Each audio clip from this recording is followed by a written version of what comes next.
Okay, I will call this meeting of the Plan Commission for Tuesday, May 4 to order. Follow Mark's rules, please, about muting. And if you've not participated in a meeting like this before, I will announce the item to be considered. Staff will give us a summary. Plan Commission will ask technical statements, technical questions. And after that, we open it up to the public for their input. And then at some point, we will close the public part of the meeting, bring it back to the commission, and take a vote. So would you call the roll? Mr. Coulibaly? Ms. Davy? Present. Councilmember Ford? Present. Mr. Grove? Here. Mr. Mitchell?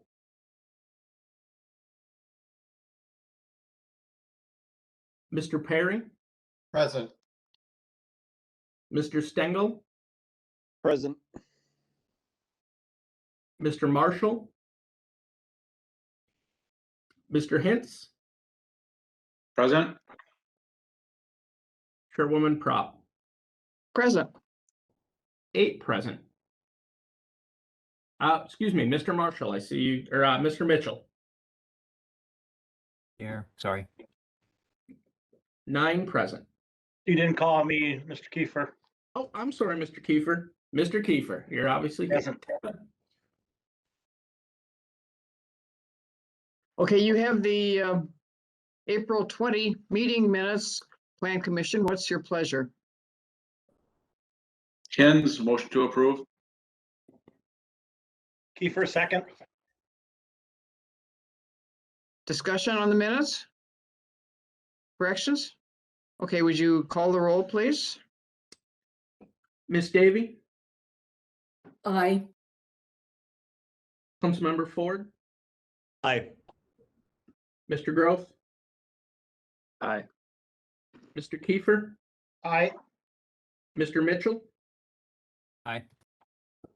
Mr. Perry? Aye. Mr. Stengel? Aye. Mr. Hintz? Aye. Chairwoman Prop? Aye. Minutes approved 9-0. First item is an access control variance for residential development at the southeast corner of West 9th and Linden Oaks Drive. Were there any site inspections? The chair will accept the staff report as part of the record. Go ahead, staff. Okay, so as Ms. Prop said, this is an access control variance request for residential development at the southwest corner of West 9th and Linden Oaks Drive. I'm sure most of the Plan Commission is familiar with this project. I was approved by the Common Council on January 26th, and the applicant is just coming back for increasing the driveway width and the curb cut width. So the driveway width, they are wanting to increase to 38 feet where code allows a maximum of 30 feet, and an increased curb cut to 48 where code allows 40. And this is mostly to accommodate safety concerns with the parking on the east side of the driveway aisle where the clubhouse is located. Staff recommends approval for safety concerns. Okay, As you can see, go they're ahead. proposing to go with a one-way in, one-way out drive with parking along the east side, which has necessitated their decision to ask for the wider access drive. Okay, Plan Commission, do you have technical questions? Anyone with a technical question? I'm not seeing any. Then we'll open it up to public comment and request a statement from the applicant if Evergreen is there. I do not believe any Evergreen is here today. But Hi, staff can try to this answer is- any questions that may come up. This is Jack Richardson with Martinson Isaac. Can you hear me? Yes. Yes, I'm the engineer for this project, so I'm here on behalf of Evergreen, and I can answer any questions that you may have. okay. You see any questions, Mark? I do not. No, I don't. Okay, thank you very much then. Is anybody else here from the public to comment on this item? Anybody else from the public? Okay, then we'll close the public comment period. And commission, we need a motion. This is Ford, a motion to adopt the findings and recommendations as stated in the staff report. In second. Any discussion on the motion? Seeing no hands, call the roll, please. Ms. Davy, Aye. Councilmember Ford, Aye. Mr. Groth, Aye. Mr. Kiefer, Aye. Mr. Mitchell, Aye. Mr. Perry, Aye. Mr. Stengel, Aye. Mr. Hintz. Aye. Chairwoman Prop. Aye. Motion carries 9-0. Second item. Am I able to Oh, go ask ahead. a quick question, just not about the project in particular or what we were voting on, but just informational. The city had mentioned that they were keeping track of farmland that was transitioning away from farmland, and I know this project already came up, so this isn't really a new project that's related, or I guess this isn't the first time we've seen it, but just curious, is this then something as an example that would end up in that list of tracking farmland loss? I can follow up with Jeff to see if this is one that was included in that or not. And I can also get Plan Commission an update on where we at year to date on that request. Sorry for not mentioning that earlier. Looks like Jeff wants to talk. He may have an answer for us. Yeah, no, Justin, this one was not included from when you requested us to keep track, but I can add it to the list if you'd like me to. Sure. I without seeing the list, I'm not sure how it's broken down or categorized, if it's by year or by region. And I mean, if it makes sense, just, I didn't stop out there, but looking at the photos at one point, it was, seemingly healthy farmland, and not that this isn't a great development, but, we said we were going to track that. So I guess if it makes sense, let's do it. Yeah, we can get a list out, through kind of 4 months here. It may be a third of the year makes sense to get that list out for Plan Commission so they can see where we're at. Sure, I can prepare that for the next meeting. Thanks. Okay, then we'll go ahead with the second item, 2A. It's a public hearing, zone change from neighborhood mixed-use district to suburban mixed-use district with the planned development overlay, approval of a general development plan and specific implementation plan for a property located in the 1700 block of West 9th. Were there any site inspections? I had one. Quite a few Yeah. site inspections. If you can leave the hands raised for just a second while I get it all.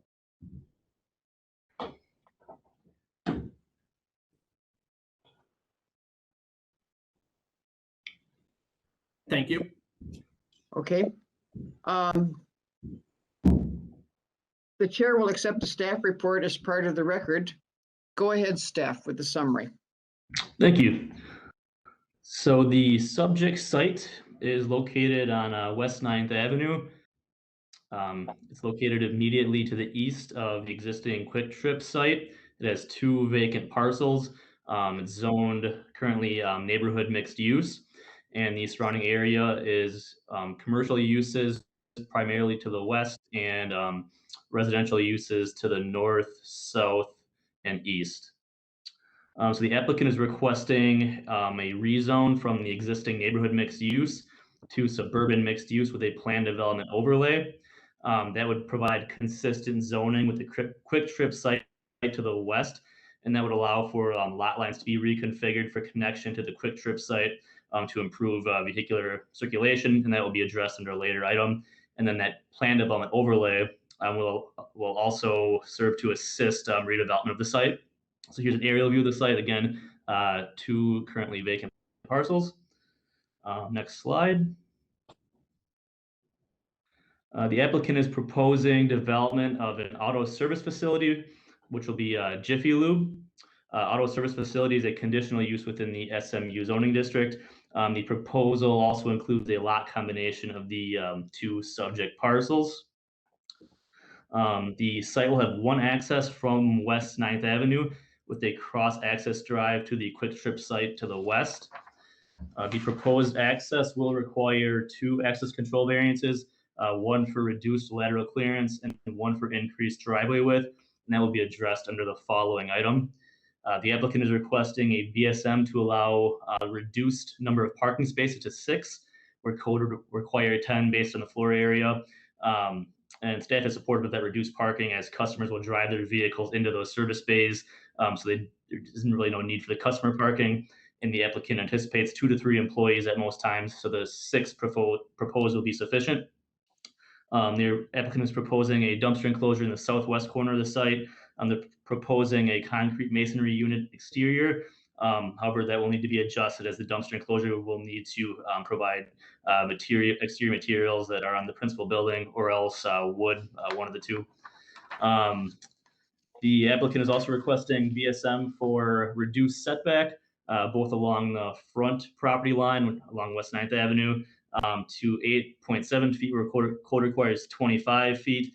And they're requesting that to meet the setbacks along the south and the east to provide that additional buffer yard from those residences.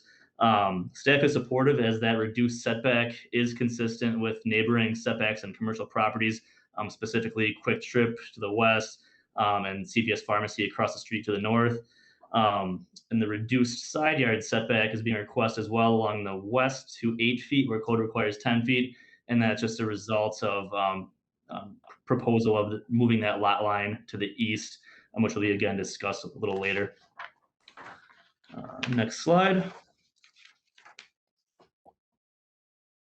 So for the landscaping plan, one change will need to be made. They're showing perennials being used to meet a lot of the shrub landscaping point requirements. And perennials actually are only worth 1 point per 20 perennial. So that's just a change that we need to work with the applicant on to make sure they're meeting the shrub landscaping point requirements. Also, they'll need to add tall trees, looks like along the ends of the drive row for the cross access drive. It looks like they're removing those tall trees, so they just need to have those replaced. For street frontage, they're showing a tall tree contributing towards the required medium tree point requirement. So that's another minor adjustment they'll need to make. Yard landscaping points are being met. As far as buffer yards, the east buffer yard, they're showing 6 foot tall fencing along the solid fencing along the property line, and also deciduous trees to meet the point requirement. However, they'll need to exchange those deciduous points for evergreen trees as code requires evergreen trees or trees appropriate for screening for buffer yards. They're also requesting a BSM to allow that fencing to be right along the property line where code requires 50% of the buffer yard landscaping to be on the exterior side. However, that's an existing 6 foot tall solid fence, so staff is supportive of a BSM to allow that code exception to allow the evergreen trees to be on the inside to preserve that fencing. And we're recommending along the south property line where they're showing 6 foot solid fencing as well as evergreen trees. We were requesting that the 50% point requirement on the exterior side be met for that buffer yard. Next slide. So the applicant is showing signage plans. They're showing a ground sign matching the setback of the parking stalls, which is 8.7 feet. So staff is supportive of a BSM to allow that reduced ground sign setback for the monument sign, as that's consistent with the reduced sign setbacks for the neighboring Quick Trip and Walgreens along West 9th Avenue. We are recommending a condition that a minimum of 15 landscaping points be provided around that ground sign to offset the reduced setback. Next slide. And they did show two monument signs. Both would be compliant with the commercial signage standards. So here's I think the same design, just showing a little bit different height and size. Next slide. So here are the proposed building elevations, and as far as signage, they seem to be compliant with the 1 square foot per linear foot of building frontage for the wall signage. As far as materials, each facade will exceed the 50% Class 1 material requirement, as they're including stone veneer, brick veneer, and storefront glass for 100% of those facades. So that will kind of serve to offset those requested base standard modifications. They're essentially doubling the Class 1 material requirement. Next slide. So just kind of color renderings of what the building is going to look like. Next slide.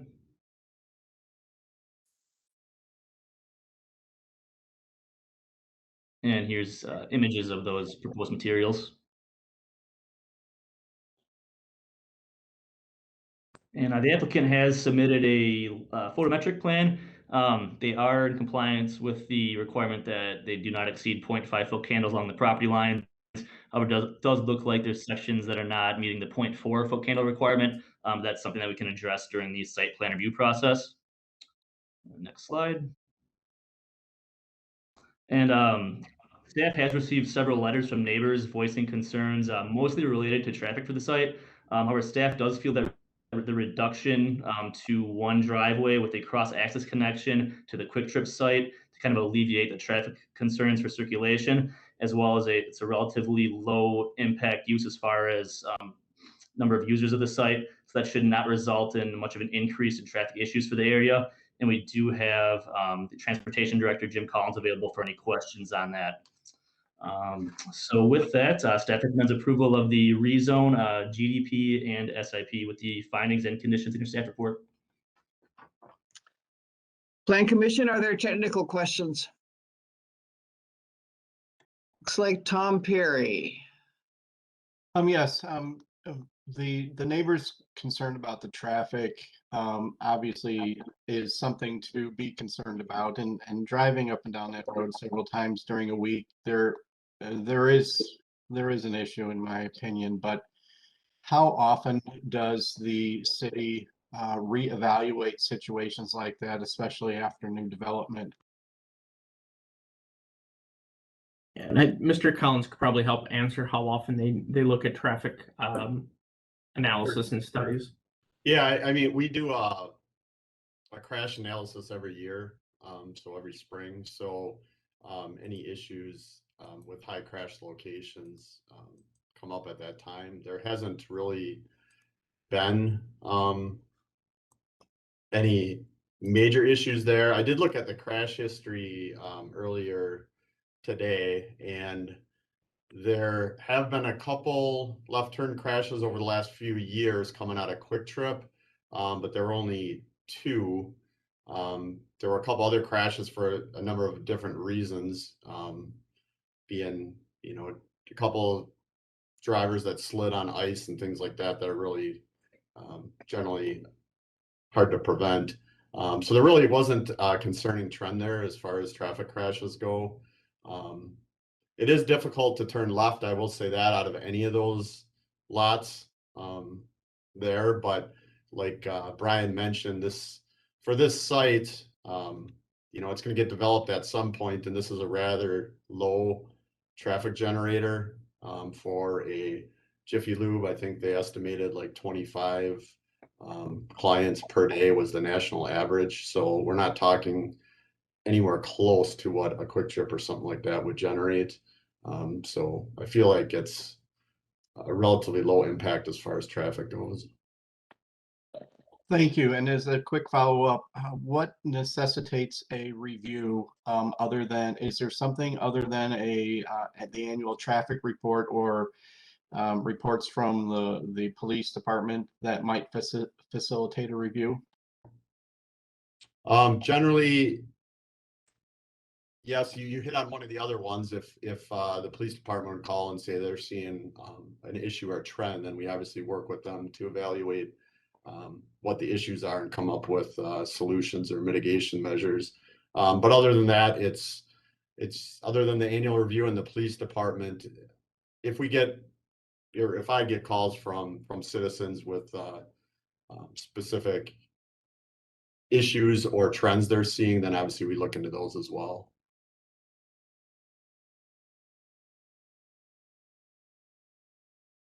Okay, Justin. Thanks, Kathy. Just two areas. The parking requirements of 1 stall per 300 square feet of square footage. When is that from? And is that a national standard, or what's the basis? Do we know why we chose that number? Yeah, it's a very common standard for in-service vehicle sales land uses. So that's where this comes in. It's a similar calculation to a lot of other in-vehicle sales and service. So anytime you have vehicles for whether it be gas stations, car washes, uses where there's kind of that in-vehicle sales and service, that's the general calculation we use. Obviously, in like a situation like this where it probably makes sense to reduce it. Yeah, I mean, I'm all for reductions. I know we've had those discussions about the inner city needing to eliminate some of those standards. I was just curious on that. Do you know when that was from, when they put that in place, approximately 10 years ago, 5 years ago? That was part of the 2017 update. Got it. Just my other area of questioning is our sustainability plan, which I think falls under the auspice of, a number of different departments, but largely I guess the planning department. They talk about the value of native plants, and it says that they will work with the city to review and modify city lawn and tree ordinances to encourage responsible native landscaping and to provide businesses with best practices for native landscaping. It just struck me when staff was talking about how the minimal value that is provided to perennials, and I was just curious if any progress has been made on that goal from the sustainability plan that was approved regarding looking at city ordinances to encourage responsible native landscaping, and then if material is being provided to businesses in cases such as this to encourage or at least provide best practices regarding use of native plants. It's a great question. It's actually going to probably come up again in a couple of agenda items here where we're working on some landscaping stuff. We've upped the point value if you choose to use native landscaping species. So you get more bang for your buck by using native plantings. I believe it's 1.5 times the normal points. So especially when you have tight sites like this, using native plantings is a way to achieve some landscaping totals while being kind of true to the nature of the area. So we've made some of those changes exactly in that reason. That's awesome to hear. Thank you. Okay, John. Thank you, Madam Chair. Just a couple quick questions. Has there been any thought given to this cross access that we have here actually increasing the traffic flow because people are trying to get farther away from the roundabout and using the Jiffy Lube exit or entrance? Is that, I mean, I understand, how the people in the area would think, because if I were trying to get out a Quick Trip, it'd probably be easier to get out if you go over by Jiffy Lube. So has there been any thought given to that from city staff? Jim, do you want to answer? Otherwise, I can answer from the planning side as well. Go ahead from the planning side, and then I can. Yeah, we actually view it as a benefit of having the cross access for some of the Quick Trip traffic exiting farther east, giving greater separation from that roundabout is an overall improvement to the area versus all of the Quick Trip traffic trying to exit kind of in closer proximity to that roundabout.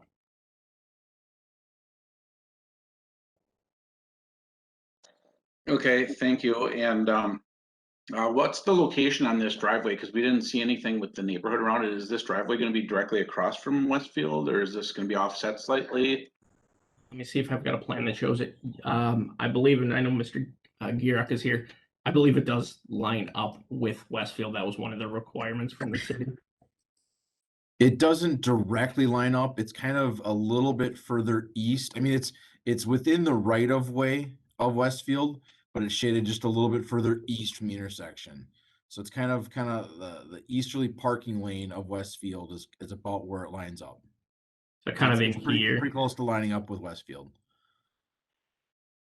Okay, thank you. Yeah, I was more concerned if it was going to be lined up more center of Westfield or actually to the west side of it, because that would really create a problem there. So having it a little bit off, as far offset as I can, as far as the property line goes, thank you very much.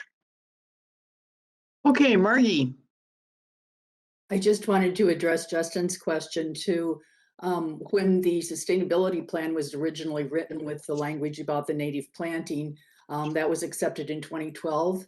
In 2017, the city did the new zoning ordinances, and there are several pages of recommendations for plantings in there, many of which included natives.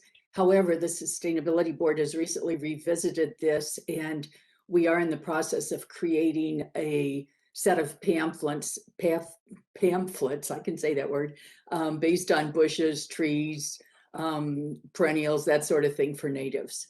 So just to be clear on that.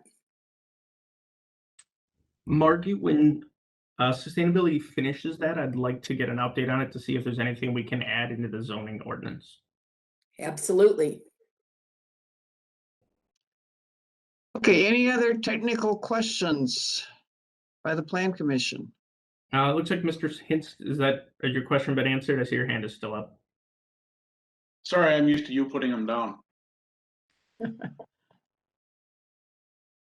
Okay, if not, then I'll open the public hearing and request a statement first from the applicant, if the applicant is here. I believe Mr. Bowen is here today. Go ahead, Ed. I think you're still muted. Okay, there you go. Sorry about that. I was waiting for Mark to unmute me. I was just trying to be polite, so I apologize. Ed Bowen with the Morgan Partners, 601 Oregon Street, Suite B, Oshkosh. I am here to address any questions, concerns, anything like that that any of you may have regarding the project. We've had this in the works for probably going on a couple of years now, working with Quick Trip in trying to get this site developed. And you guys have seen this at various stages of its as a concept plan, then as a workshop item a little bit ago. But I think we're pretty close to having something that everybody on our end is happy with. So happy to answer any questions or address any concerns you may have.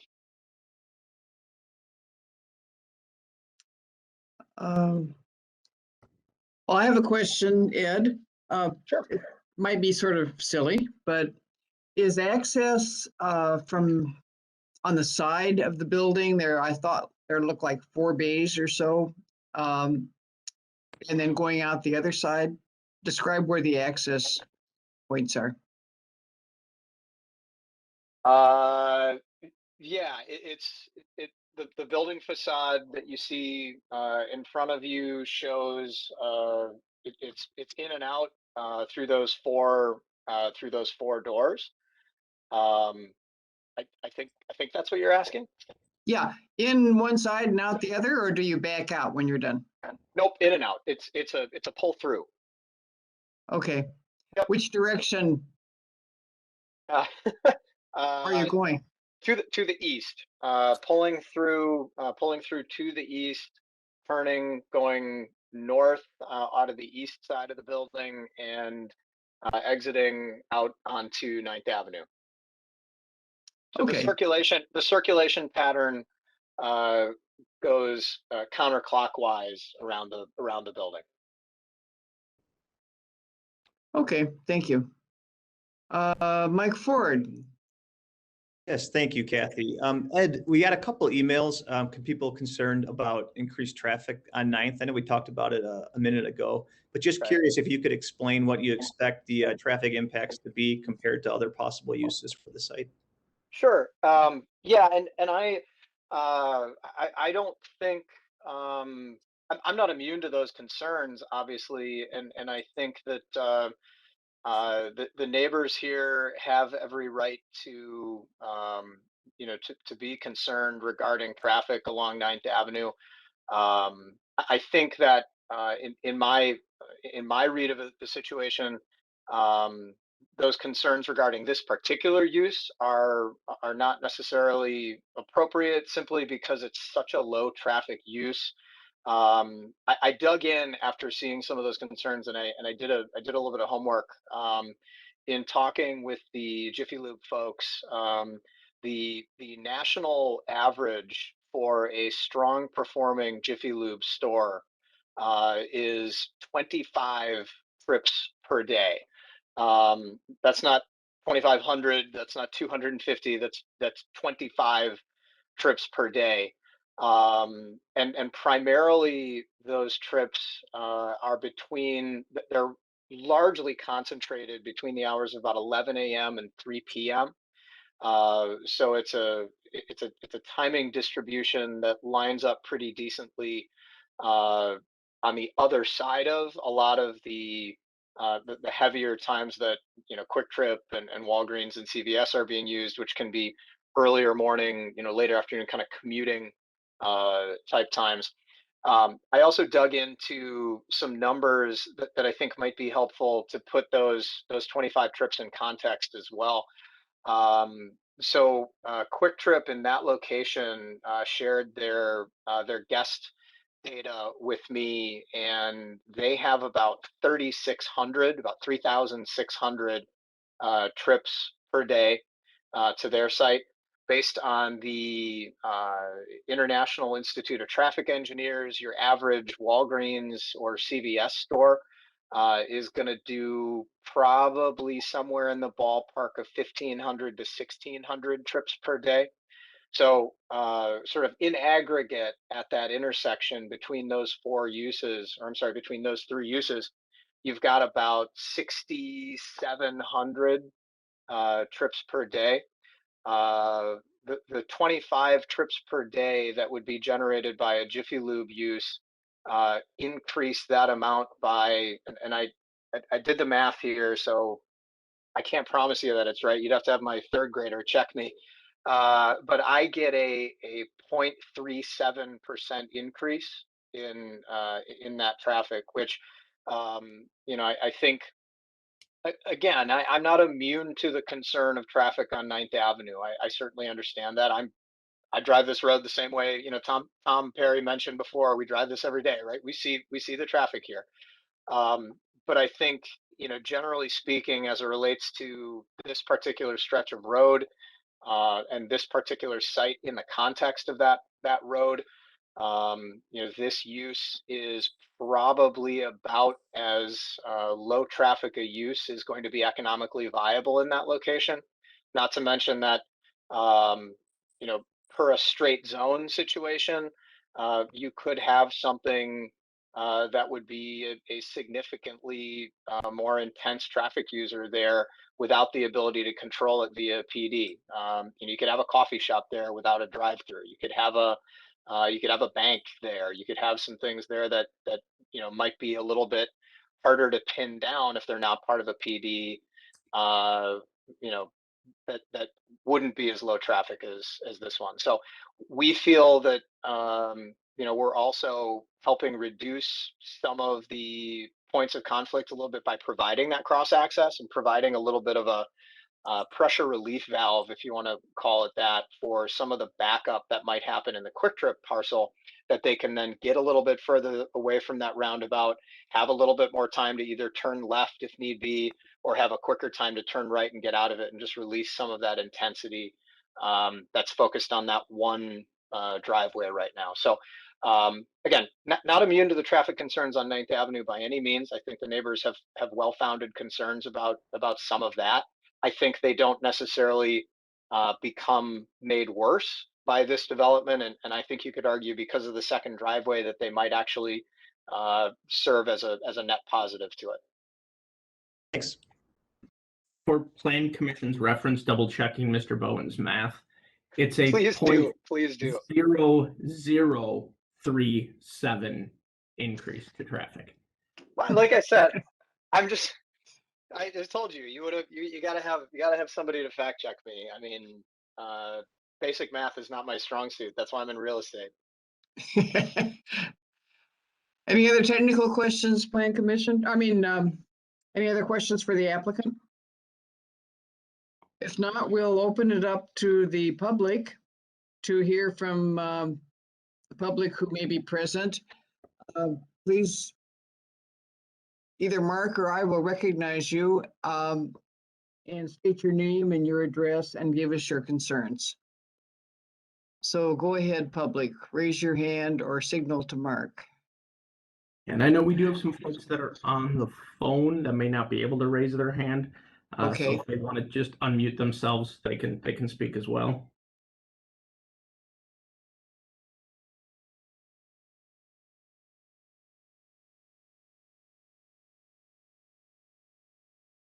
Are you seeing anybody, Mark? This is a time for the public to speak if you want to speak. Yeah, if you're having trouble with raise hand, you can also at this time just unmute yourself if you want and ask your question. I want to make sure we have plenty of opportunity for public to participate here.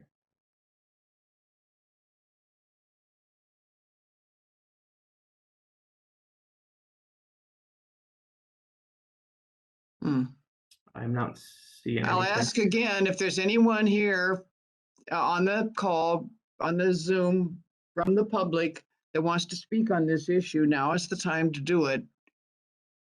And as Mark said, unmute yourself and just begin speaking, please.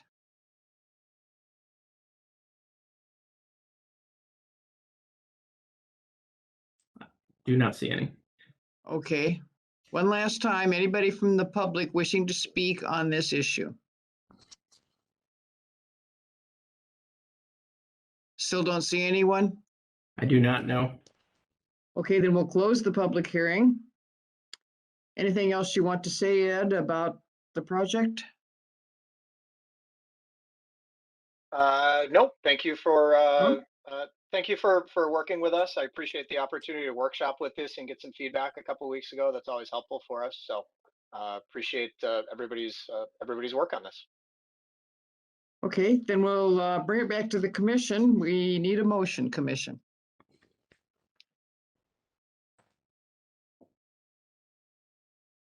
Mitchell, Yeah, motion to adopt the findings and recommendations as stated in the staff report. Mitchell second. Okay, discussion on the motion. John, Thank you, Madam Chair. I'm just hoping that the discussion that we had with Ed and about the traffic and with city staff and whatnot, I'm hoping the people that were here, that alleviated some of their concerns, and that's why we didn't hear from them. I'm hoping it wasn't technical issues, because I know that was probably the main concern of most of us coming into this. And hearing the actual numbers and finding out that it's less than 0.5% increase in traffic, I think really helped a lot with any of us who were even thinking about these letters that we got through the email we read. So just want to know that I definitely support this, and I think Ed, you guys did a great job getting something in here that, like you said, isn't going to make traffic worse. any other comments from the Plan Commission? I just want to say to the public that, yes, we got your emails and I think we all read them and appreciated the fact that you reached out to us and gave us your concerns. Nothing else, we'll call for the vote. Miss Davy? Aye. Councilmember Ford? Aye. Mr. Grove? Aye. Mr. Kiefer? Aye. Mr. Mitchell? Aye. Mr. Perry? Aye. Mr. Stengel? Aye. Mr. Hintz? Aye. Chairwoman Prop? Aye. Motion carries 9-0. The item 2B is access control variances for this same project. Site inspections, if you inspected the last one, you inspected this one. The chair will accept the staff report as part of the record. Go ahead, staff. Thank you. So the access to the site requires 2 access control variances. One is reduced lateral clearance from West 9th Avenue to about 27 feet, and one is increased driveway width to 31 feet. So for the reduced lateral clearance to 27 feet, staff is supportive as that provides enough stacking for 2 vehicles. And also it's only leading to the 6 stalls. So it's a minor change in number of parking stalls to the area. Staff is also supportive of the increased driveway width as it provides a slightly increased only by 1 foot width for vehicles to maneuver in and out of the West 9th Avenue right of way. So that should also help with the traffic concerns. So staff is supportive of both the reduced lateral clearance access control variance as well as the increased driveway width. Okay, technical questions, Plan Commission?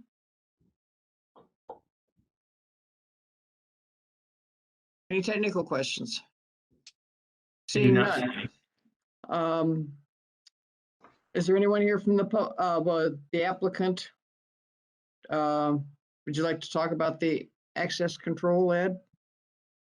I wasn't going to, but I want to reiterate something that, or maybe not reiterate, but something that Mark and I talked about on the phone. That's just a sort of a general concept, and I'm sure you guys notice it as much as I do. And this is a plug to make staff and Plan Commission's job easier. The access control ordinance, you're granting access control variances on darn near every commercial project you guys have to do. And unfortunately, that's not necessarily because the projects, need it. It's because the ordinance itself is kind of outdated and just isn't written quite as well as it could be. I would say for your sanity, for the staff sanity, for developers not bugging you guys for stuff constantly, this would be one that is ripe for rewriting. So that is my plug. Other than that, I have no commentary on the access control variance. Well, thank you. That's important commentary. Then if there are no more public comments, wait a minute, I'm confusing myself. I think we're ready for a motion. Public comment, yeah. Public comment, okay. Anybody from the public wishing to speak on this? Anybody from the public? Okay, seeing none, we'll close the public comment, and commission, we need a motion.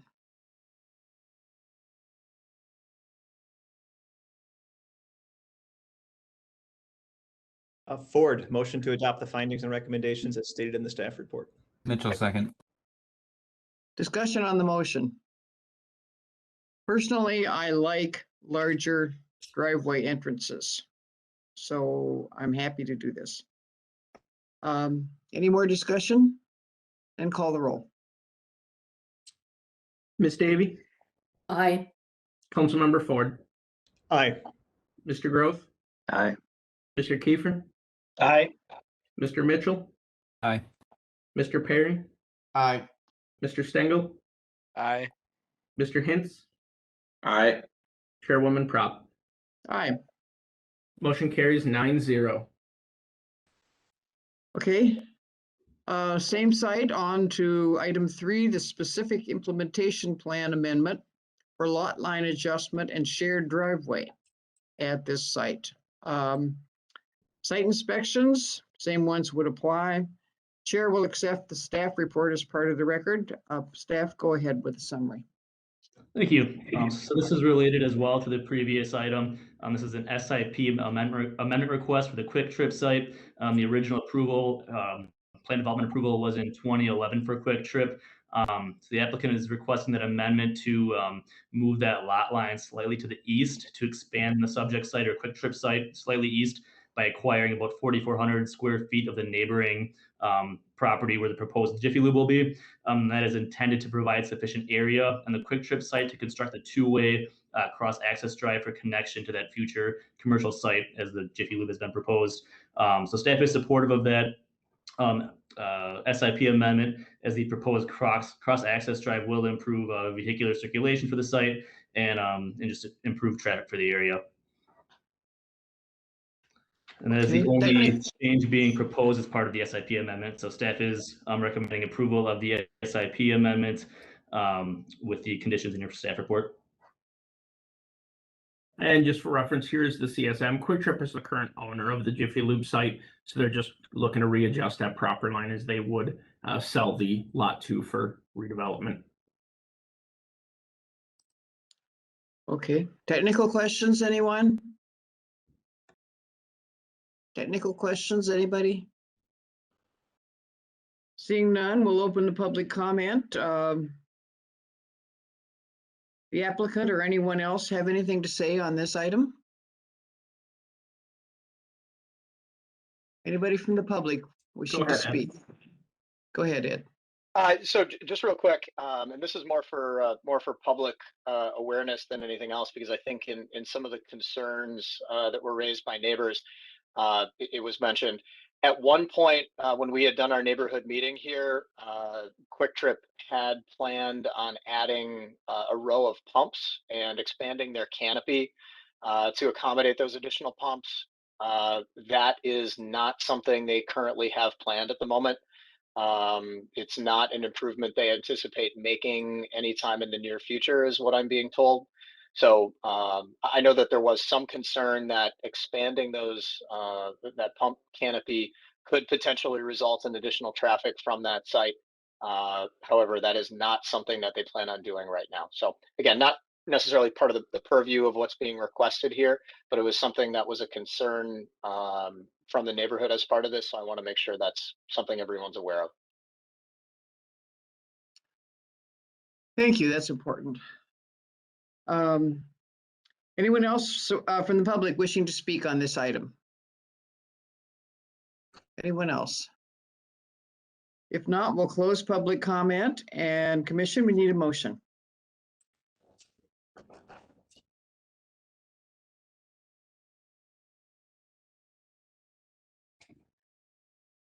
Motion, anybody? Harry, Go ahead. move to approve the findings and recommendations as outlined in the staff report. Kiefer, second. Discussion on the motion.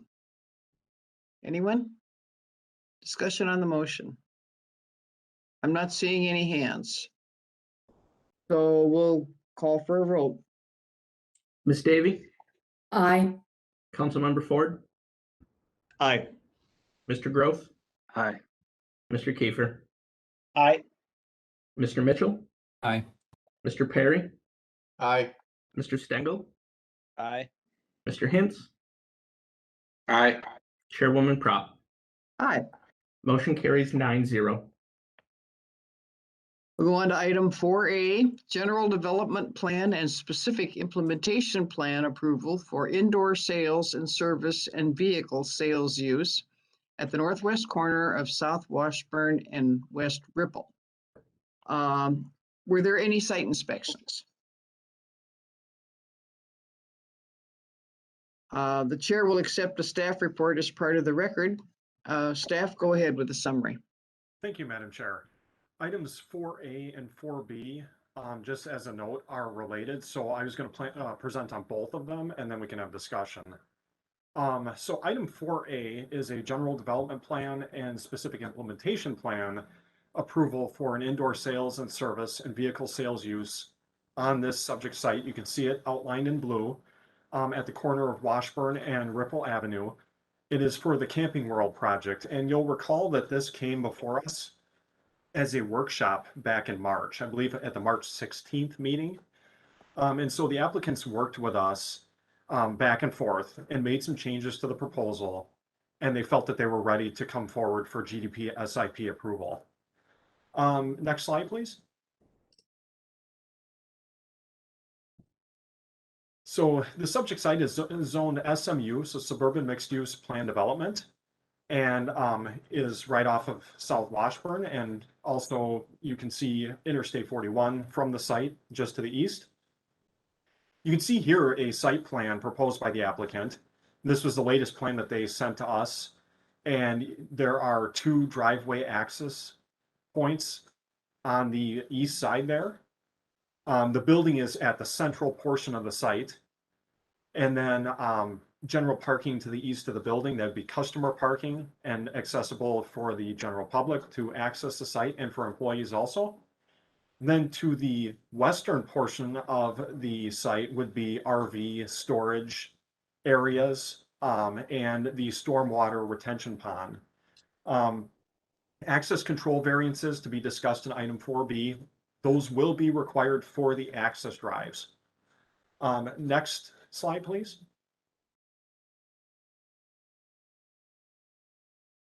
So the applicant did submit a landscaping plan. You can see it on the screen here. They are proposing a number of different types of landscaping for the site. Just going into that, they have foundation landscaping, mostly confined to the eastern portion of the building. There is a little bit of that landscaping that breaks up the north and south facades. Paved area landscaping to be for the general parking area. Street frontage landscaping along South Washburn and West Ripple Avenue. And they are deficient in landscaping in a few areas. One thing that we will require is more shrub landscaping points for the paved area. That landscaping is slightly deficient. So we are going to require modifications to the landscaping plan in that area. Also for the building foundation and the street frontage, I want to note that as part of the offset for the multiple base standard modifications that will be required, we are recommending that conditions of approval be that the applicant add 200 more points for the building foundation than what they have.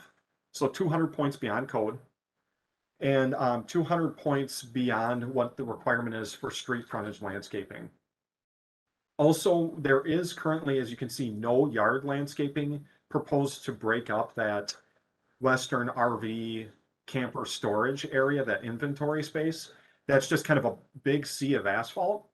So we are recommending that there be some condition of approval that the applicant have to provide yard landscaping to help break up that space visually. And we will work with the applicant on creating a revised landscaping plan that meets the needs of the applicant and for staff and the Plan Commission. Next slide, please.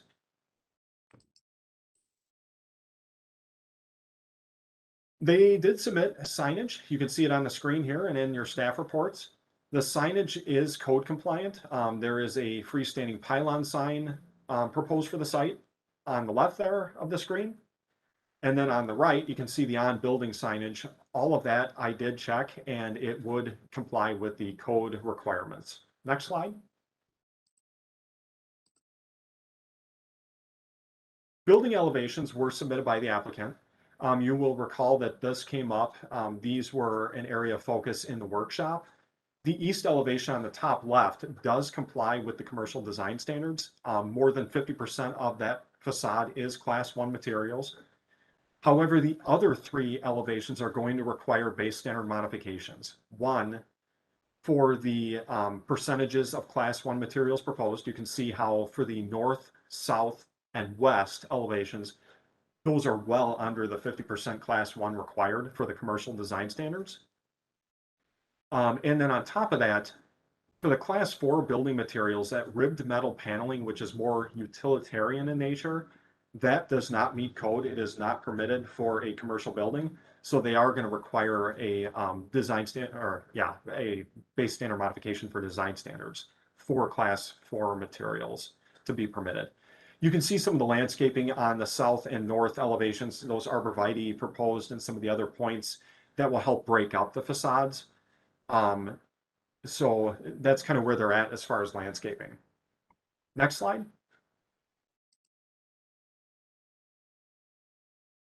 The applicant did submit a photometric plan here. It is hard to see, but I just want to call your attention to the upper right and the lower right.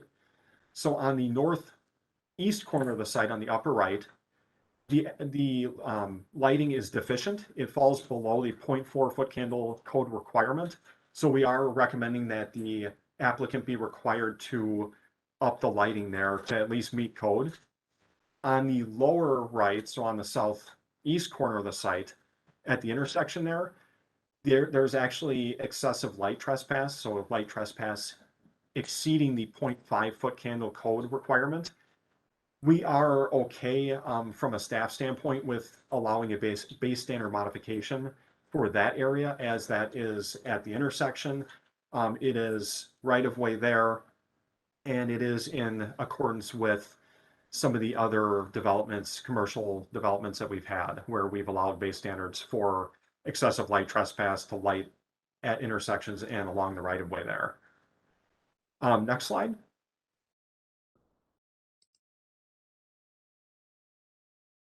Fencing was proposed. The ornamental fencing and also black chain link, which is not pictured.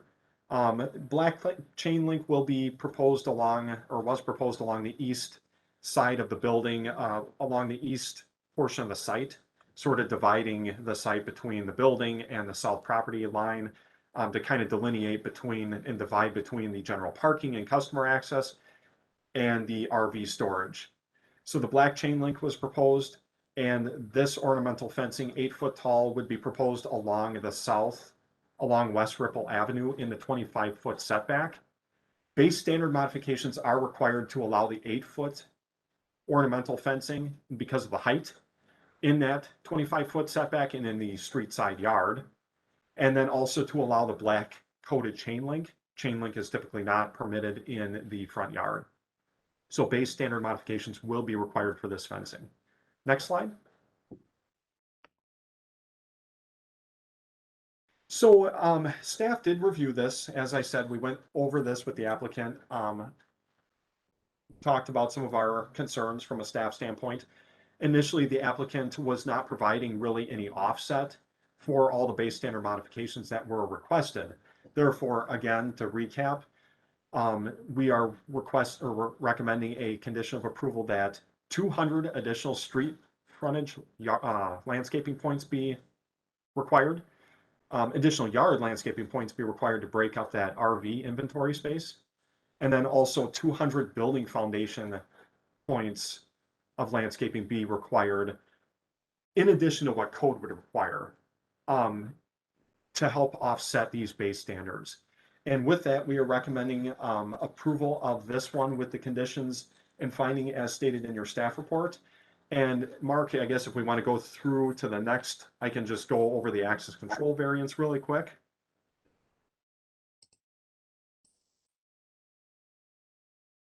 And so same subject site, obviously, you can see it there. And just calling your attention to the 2 access drives on the east portion of the site from South Washburn there. The northern of the 2 actually requires a access control variance to allow a 40-foot driveway width and 70-foot curb cut. And they both these access points will require access control variances to permit the reduced lateral clearance from South Washburn from 75 feet code requirement to 50 foot as proposed. So staff is supportive of these access control variances. The northern driveway will allow access for RVs and trailers, larger vehicles that need larger turning radii, and longer vehicles that can access the site. The southern one would be used for customer and employee access. The Department of Public Works has reviewed the proposal and did not have any concerns with these reduced lateral clearances or increased driveway width for the north driveway. And that's all I have on that one. I'm going to back us up into the prior request for the discussion. Okay, technical questions for the staff, and Tom Perry has had his hand up, I think. Yeah, I wasn't sure if that was still from the site visits or not. It looks like it's from the site visits. Site visits? Okay, how about John Kiefer then? I guess I'm a little concerned with the base standard modifications for the class 1 materials and the fact that they're not even coming close on those 3 sides. How do we allow this? And I guess if we're going to have these standards, how do we basically allow them not to meet any of them and just do a modification to it? So just wondering on that. Yeah, it's something staff struggled with as well, looking at this, but given the nature of the type of development, location of the site, and just the sheer length of the building, it's anytime we've gotten into buildings of this industrial scale size, although I know it is a commercial use, but the size of the building is industrial in scale. You look at like the industrial standards and we require 10% instead of 50%. It's a huge difference because the cost of construction is simply on a building of that size with that percentage materials really gets difficult to accomplish. We kind of view it as a little bit of deficiency of the ordinance when you get into this nature of their proposed type of development along with our standards. We see it as a staff as something that's very difficult and cost prohibitive to deal with. That's where we look for adding more landscaping to the site to help break it up.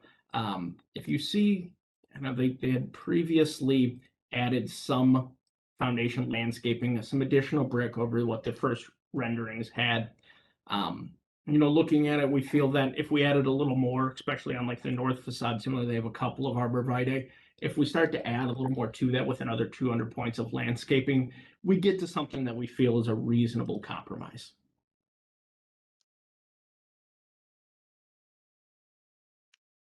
Okay, Mike Ford? Yeah, question to Mark, and it's probably going to be the same answer, but just like John asked, with the our code straight up prohibiting those class 4 materials, is that not the case in industrial use? Yeah, they're a typical application for industrial uses. When possible, we try to avoid them in those as well.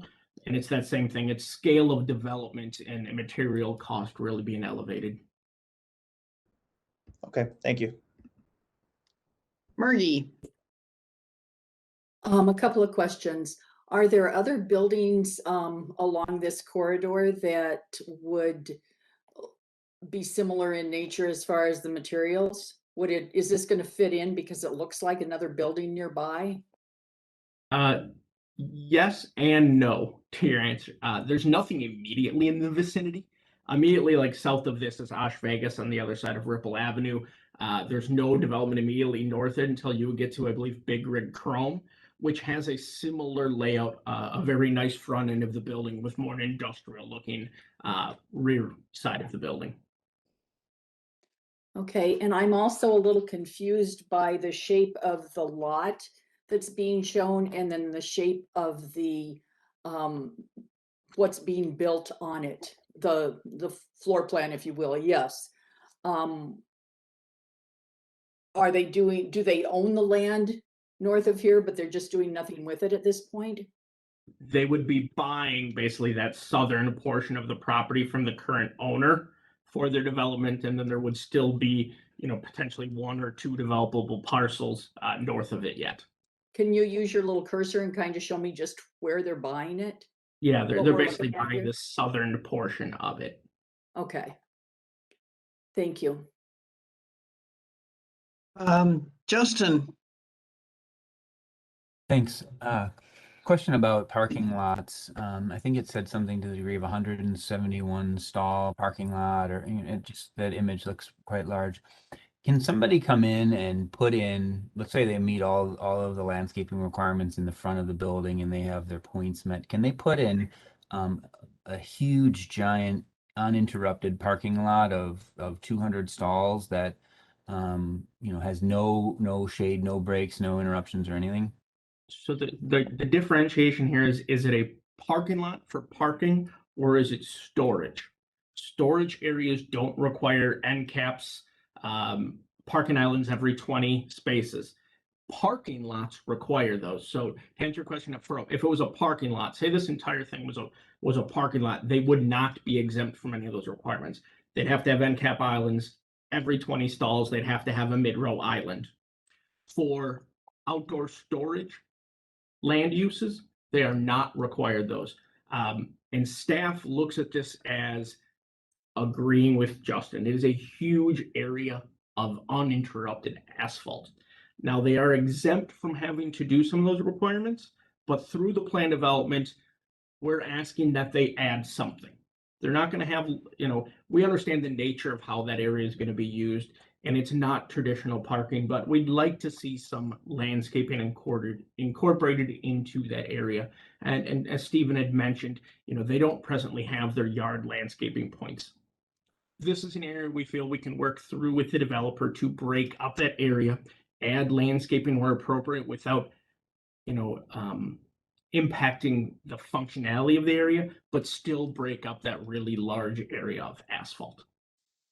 Great, that's good to hear. I appreciate that. And then I also do appreciate them, putting in some of the landscaping along the building foundation. They just, from their last time that we saw this, I think just even the couple trees and a couple shrubs just looks so much nicer, and provides that much nicer of an environment to work in and visit. So. Other technical questions? I have one. I think I'm unclear how much better that the building site will look with the increased landscaping that you're suggesting, Mark. Yes, It looks pretty sparse right now. Yeah, so we feel with and do we have that calculation? I can remember if it's in here. With the current yard landscaping missing, plus the 400 points of landscaping we're suggesting in addition, we're looking at well over 1,000 plus additional more landscaping points added to the site, which is a pretty fair amount of landscaping. We feel with the two requirements we've put in plus the missing yard landscaping, it's actually going to be a significant up of overall landscaping points on this site.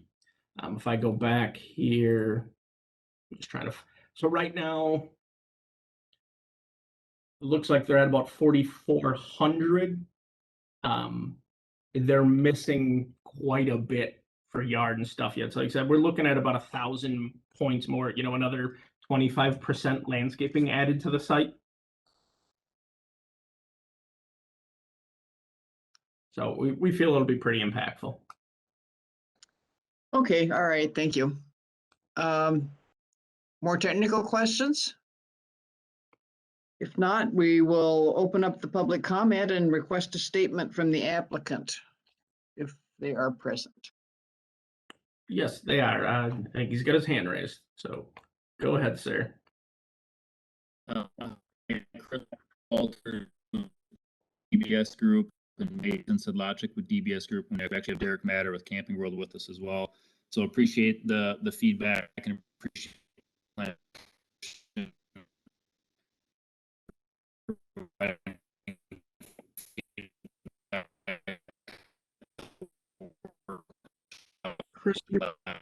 Chris, breaking up really badly. I don't know if Grant or someone else could maybe regarding the one clarification includes the black. How about now? Can you hear me now?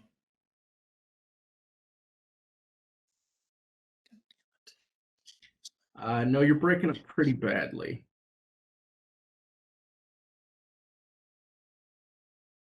I want you to try one more time.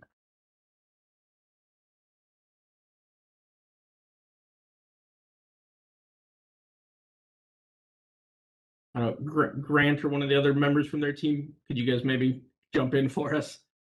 And Chris, maybe if you could call in, try the call-in number, maybe we can get you on that way. Good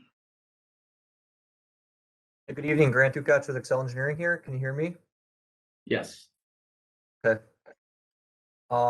Yeah, I'd be again, Grant with Excel Engineering here. I'd be happy to answer any questions that we have.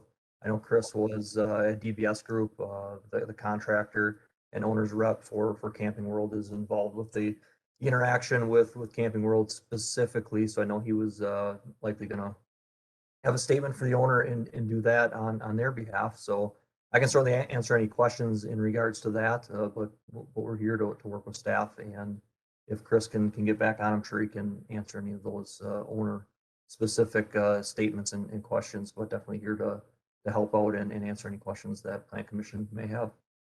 Yeah, Mason or Chris, if you want to try calling in or if you want to leave the meeting and come back, see if we can get you to where we can hear you, please.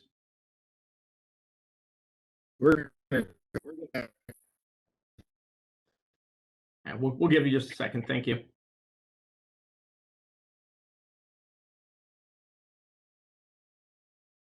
Are there any other, I guess, questions or anything we can answer for Plan Commission from the staff side while we wait for them to try to rejoin us?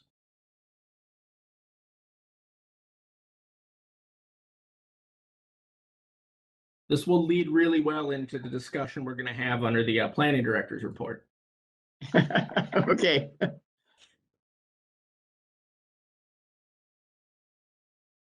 Tom, you have a question or comment? Right, so this, the steel siding, is there a requirement when, I mean, you can't use class 4 or whatever, so steel siding, but when it is used, is there a requirement for galvanized versus not? Because I was at a place this weekend where they used steel siding, and while it was a unique design choice for the residential area, a couple of panels were rusting very badly.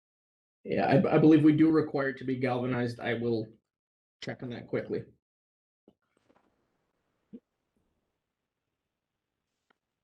Hey, Mark, this is Chris. I'm on now. There we go. Thank you, sir. Go ahead. Sorry about that, everybody. I'm traveling out of state this week, but Chris Walters with DBS Group, and I've also got Derek Matter with Camping World here as well, if there's any questions that he can address. But one quick clarification I wanted to make regarding the fencing. I believe what we had submitted is black wrought iron fencing on the east side of the site, separating the parking area from the inventory storage, and then black coated vinyl chain link at the other areas of the inventory lot. So just wanted to clarify that, because that was one thing that did come up during the Planning Commission workshop last month. So again, any technical questions that we can address, we're happy to do so. And could you speak to the type of metal panel? Is that a galvanized metal panel on the exterior? Yeah, so so when I think of galvanized, I think of like a shiny pre-finished metal. What this will be, this will be a pre-finished painted metal product with a flat finish. So I'm not knowing what you saw, but yeah, it's a pre-finished painted metal panel. To be honest, the color is, I think it's a gray tone color is what we've got identified on the plans at this point.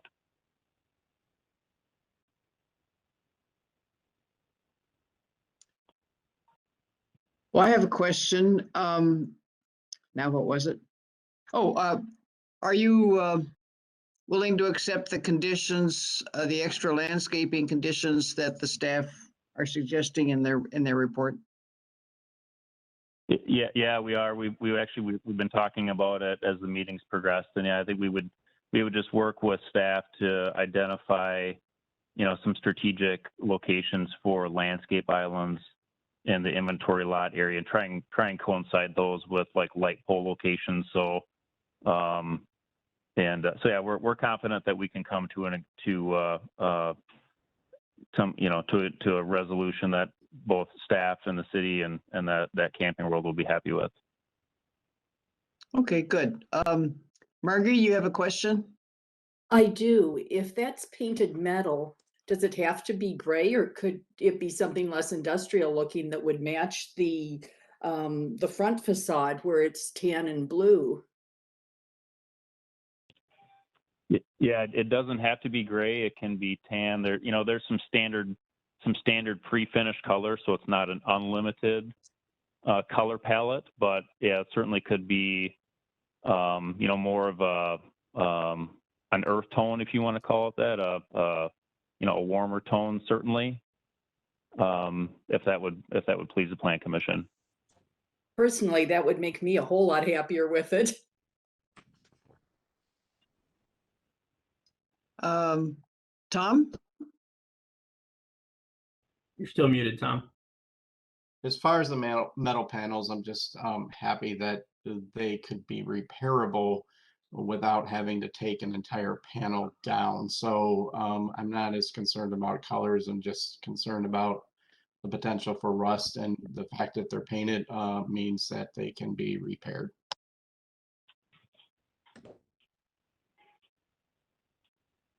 Those Any other- panels also, as a side note, those panels come with, typically it's a 20 to 25 year manufacturer's warranty on the paint finish.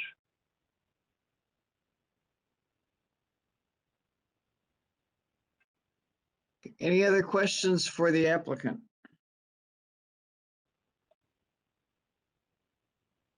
Looks like none right now. Thank you. We'll open it up to additional public comment. Anybody else from the public wishing to speak on this Camping World project? Anybody else wishing to speak on the Camping World project?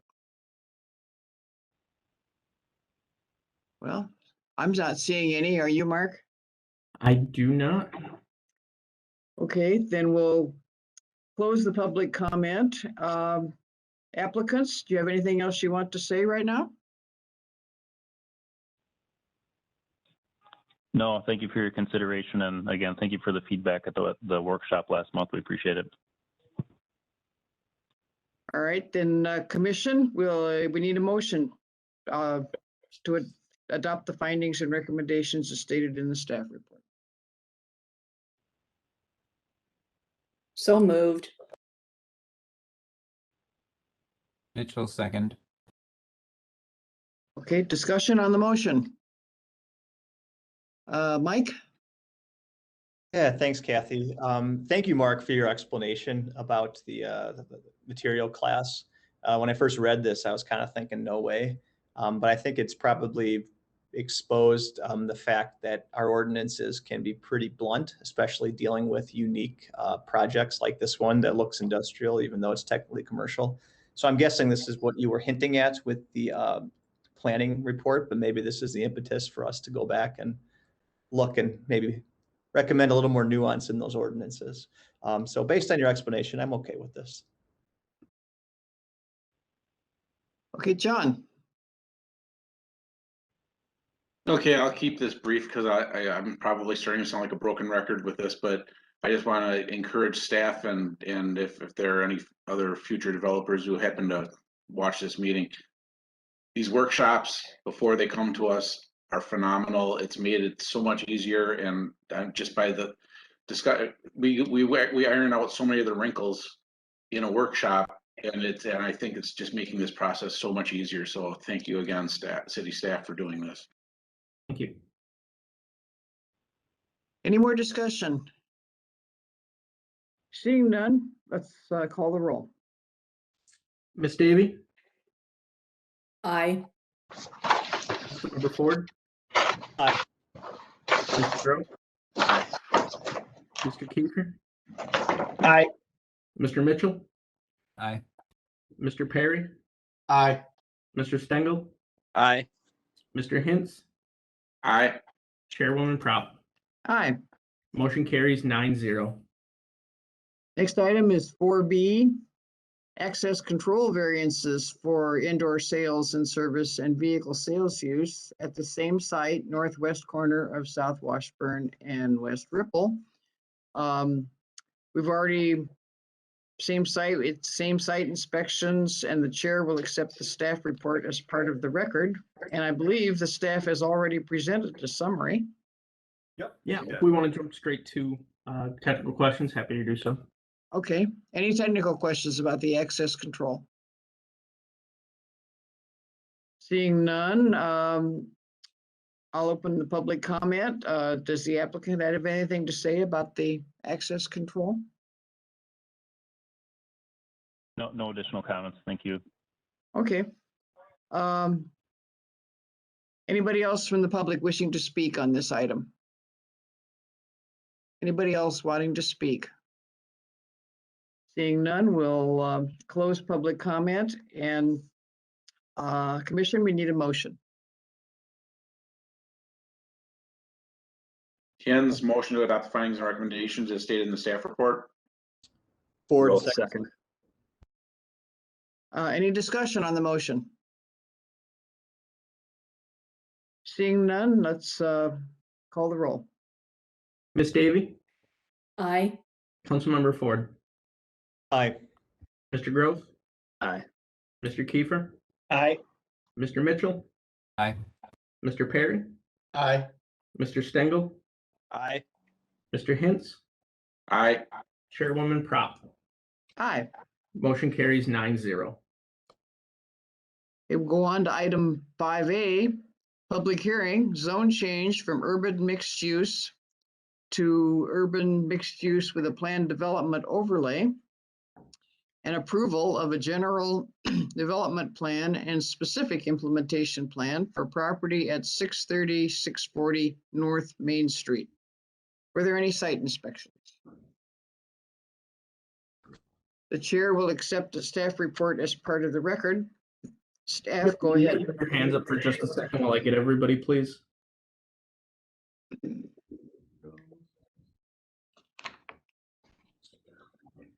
Thank you. Staff, go ahead with a summary. Thank you. So the subject site is located on North Main Street, north of Parkway Avenue. It was previously used as an auto service facility. You can see it in your screen now. The surrounding area is predominantly commercial uses along with residential uses to the east. It is zoned urban mixed use district. The applicant is requesting a zone change to add a planned development overlay. And they're requesting that to provide some flexibility to the zoning ordinance as there are site constraints that result in difficulties in meeting those requirements. And staff is supportive of that rezone to the PD as it will help to accommodate future development or redevelopment of the site. Here's an aerial view of the site. Again, has an existing or previously been used for auto service facility. So the applicant is now requesting GDP and SIP approval to renovate the site. So the renovation will convert the building to a convenience store and laundromat, and also will include a new fuel station and canopy with 6 pumps and associated parking area. And that use is permitted within the UMU district. And the proposal was discussed at 2 workshops with Plan Commission. The second workshop, they had submitted plans that Plan Commission had voiced support for. So here's a site plan. It will have 2 one-way driveway accesses from North Main Street, and the driveways will require access control variances for reduced lateral clearance, reduced driveway spacing, and increased number of driveways. So this site is located within the parking exemption overlay, so there is no minimum parking requirement. The applicant is providing 12 stalls along with 6 gas pumps. So staff feels that they are providing appropriate parking for the site. And they're right at the maximum for impervious surface for the site. It includes a 6-foot tall dumpster enclosure on the southeast corner of the site. It'll be constructed with a split face CMU exterior to match the materials of the principal building. And the site also includes 3 future electronic charging stations. They're meeting all setback requirements with the exception of meeting the buffer yard requirement along the east property line, which will be addressed under the landscape plan. So you can go ahead to the next slide. So here's the landscape plan. They are not required to meet building foundation landscaping as they are not increasing the size of the building and using the existing building, but they have provided points which have been for the foundation, which are being attributed to the overall yard landscaping. They're requesting a BSM for reduced street frontage landscaping. Staff is supportive of that requested BSM as there's limited area they have to use along that street frontage, and the applicant is providing landscaping within that area to the greatest extent possible, and also including 3 medium sized trees there. They're requesting a BSM for the east buffer yard. It's a 0.6 opacity requirement for that buffer yard, and that would require 10 feet in width. They're proposing a 5-foot buffer yard width. And staff is supportive of that reduced buffer yard as it is needed to provide sufficient space for the drive aisles as well as the gas pump canopy. However, staff is recommending a condition that the applicant exchange the proposed moon glow juniper evergreens with a taller or medium evergreen tree such as arborvitae to meet that buffer yard point requirement and provide further screening from those neighboring residential uses to the east. Staff is also supportive of a BSM to allow all the buffer yard landscaping points to be on the inside of that solid fencing due to that reduced buffer yard width, and it provides greater functionality having that fencing right along the property line with all the landscaping on the inside of it. Next slide, please.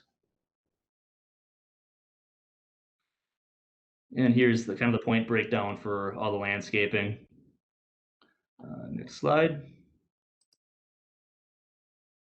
So the plan, or the submittal did include signage plans for the ground sign.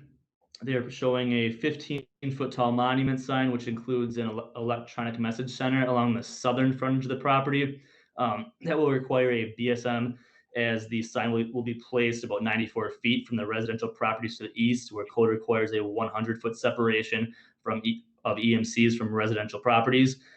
Staff is supportive of that spacing reduction by 6 feet, as the fencing and landscaping will shield the sign from those properties, and it's also needed as a 10-foot setback is required as proposing to remain clear of that driveway vision clearance triangle.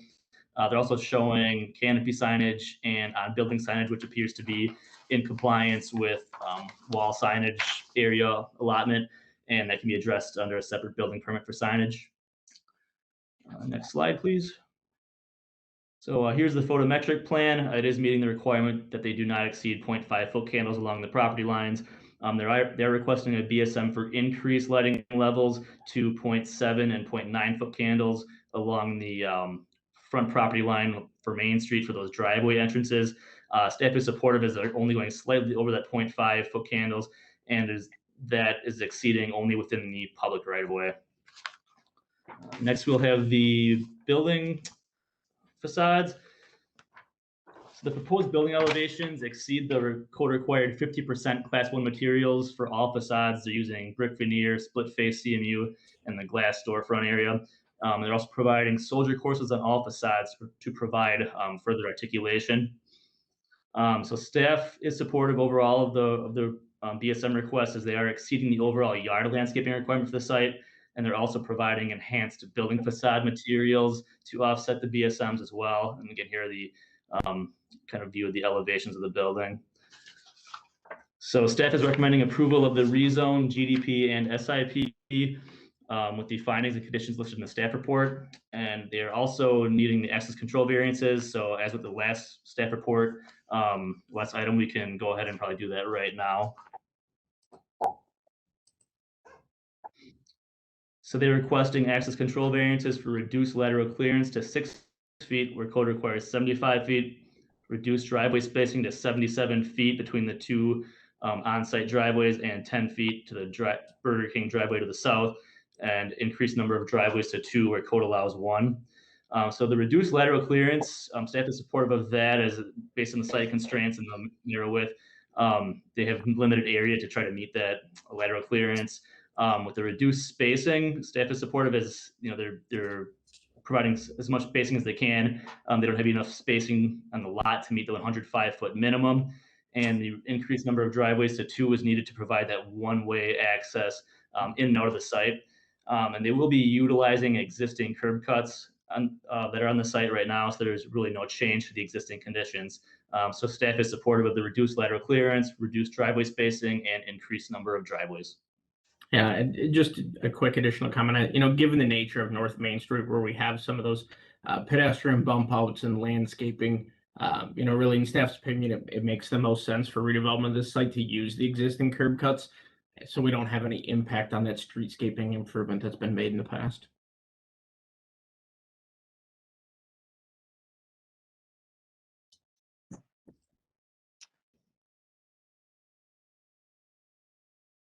Okay.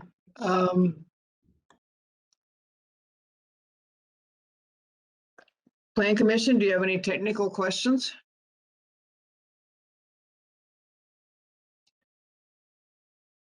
Technical questions, anyone?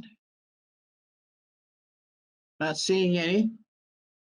Then we'll open the public hearing and request a statement from the applicant. This is Travis with Alliance Construction. I think it's a definite improvement to the property.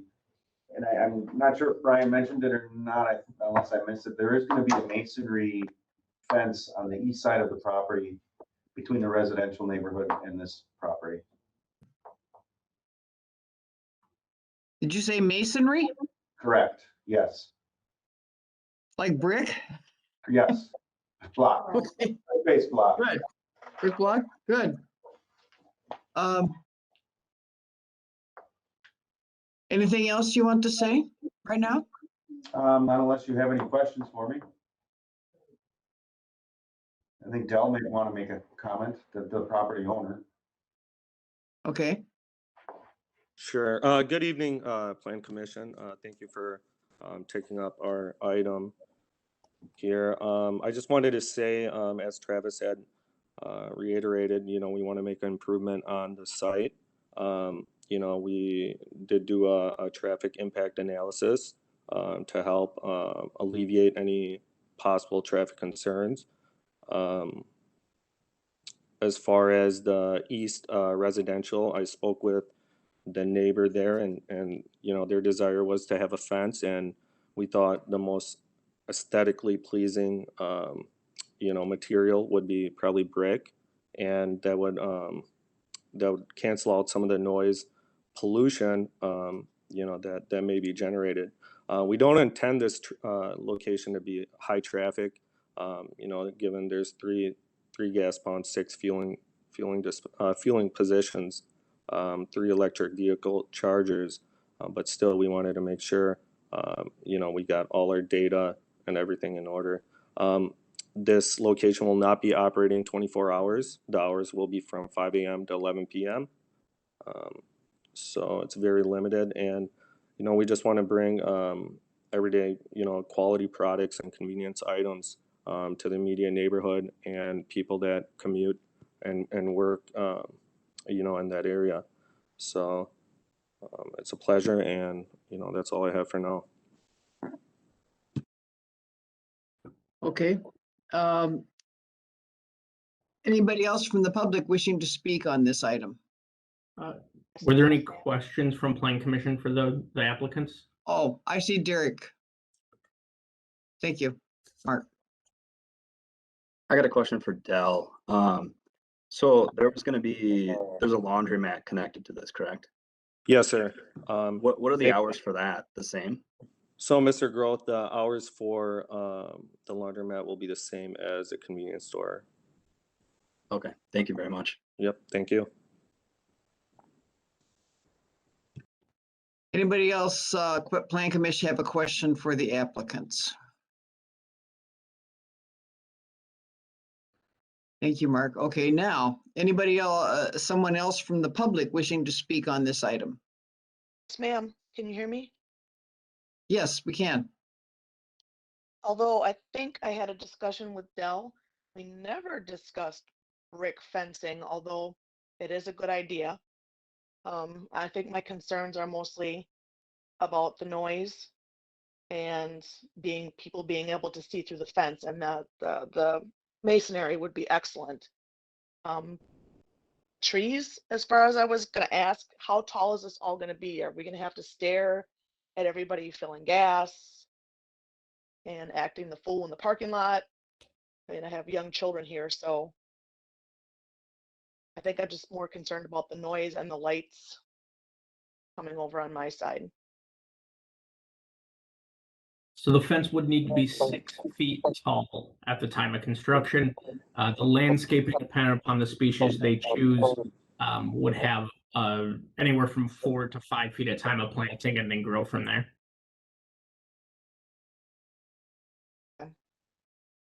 I'm just, there's gonna be some kind of quality control over there where there's not gonna be like people screaming nonstop all day, I hope. I don't know. I'm sorry. I'm so used to having, for as bad of an owner as he was, it was quiet over here. So we had a quiet backyard. So now it's just really loud with it all being open. Hello, Barb. This is Dell. Hello. Hello, how are you? So, Barb, yeah, the biggest thing, you know, we wanted to work, and you know, I know you mentioned that in our initial meeting, was the noise and you know, some of the pollution from traffic. So working with Alliance Construction and Design, that was one of the points that I mentioned. And you know, it was you know, they had mentioned we should incorporate the masonry fence to help with that. And it's 6 feet tall, so I mean, if we can go higher, we can take a look at that. But 6 feet is pretty high. And then in addition, we'll have the landscaping. So I don't anticipate any more ruckus than, you know, usually Main Street in the evening or early morning hours. But you know, we'll make sure, you know, our staff while they're on site, you know, control that. And part of that goes with not being 24 hours and, you know, shutting everything down and shutting off all the lights aside from some safety lights, canopy light, you know, overnight. So thank you. That was my other question, was whether it was 24 hours or not, and you answered that. So I'm happy it's not 24 hours.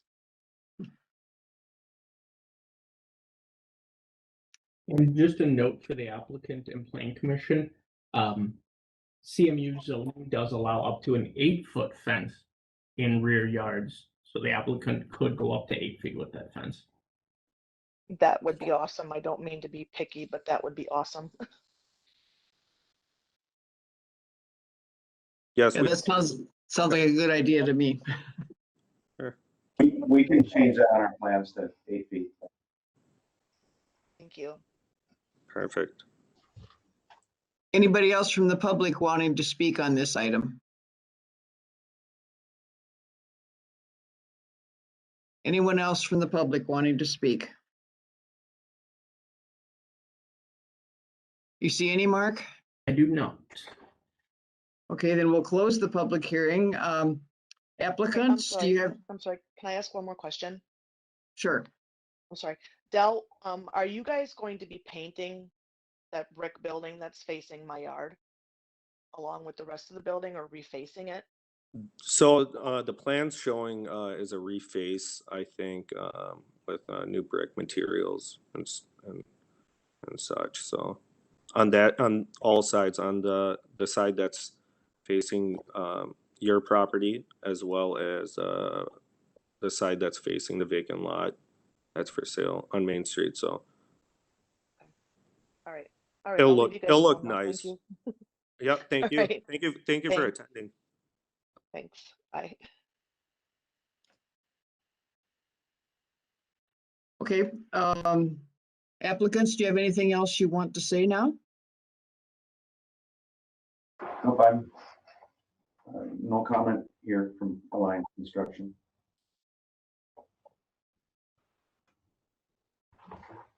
Okay, evidently not. Commission, we need a motion. Mitchell, make a motion to accept the findings and recommendations as stated in the staff report. Second. Discussion, and it looks like Margie has her hand up.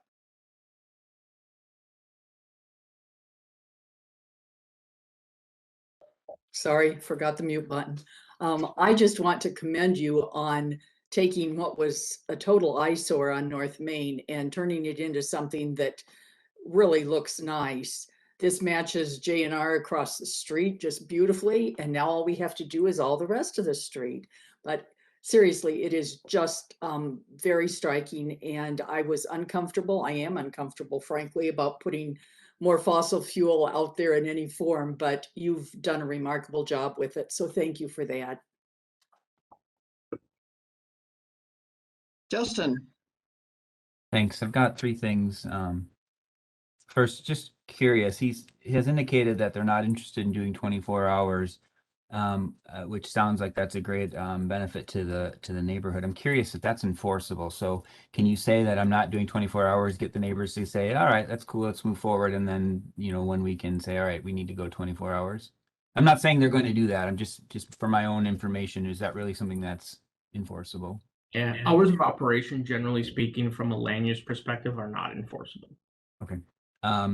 Next, this is downtown-ish and Main Street, and we have taken considerable effort to make it a pedestrian-friendly area. While gas stations primarily serve vehicles, as a father of middle school children, I also know it's a destination for kids to bicycle to and one of their first outlets in commercial engagement. And so I'm curious if there is any sort of infrastructure that we can require or that they're going to be putting in, such as a bicycle rack, that would, I guess, be friendly to non-vehicular transportation. Brian, do you know off the top of your head when the bike rack requirement kicks in? I don't know if there's a minimum space requirement before that does. I think they need to provide 4 spaces. Yes, this is Travis again from Alliance Construction. We have 5 bike rack spaces by the future car electric plugins. Golden. Thank you for that. That's awesome to hear. Last thing then, this has come up a couple times where neighbors of a project have very legitimate concerns. This project, they're doing a great job responding and addressing to those concerns.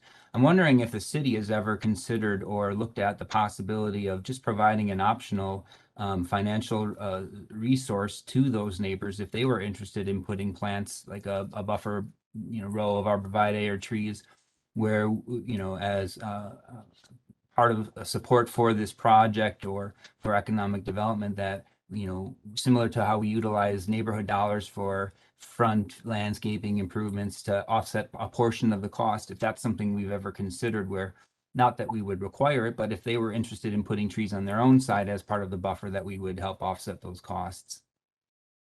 It's not something we presently have a funding source for, but it's something that could be further investigated.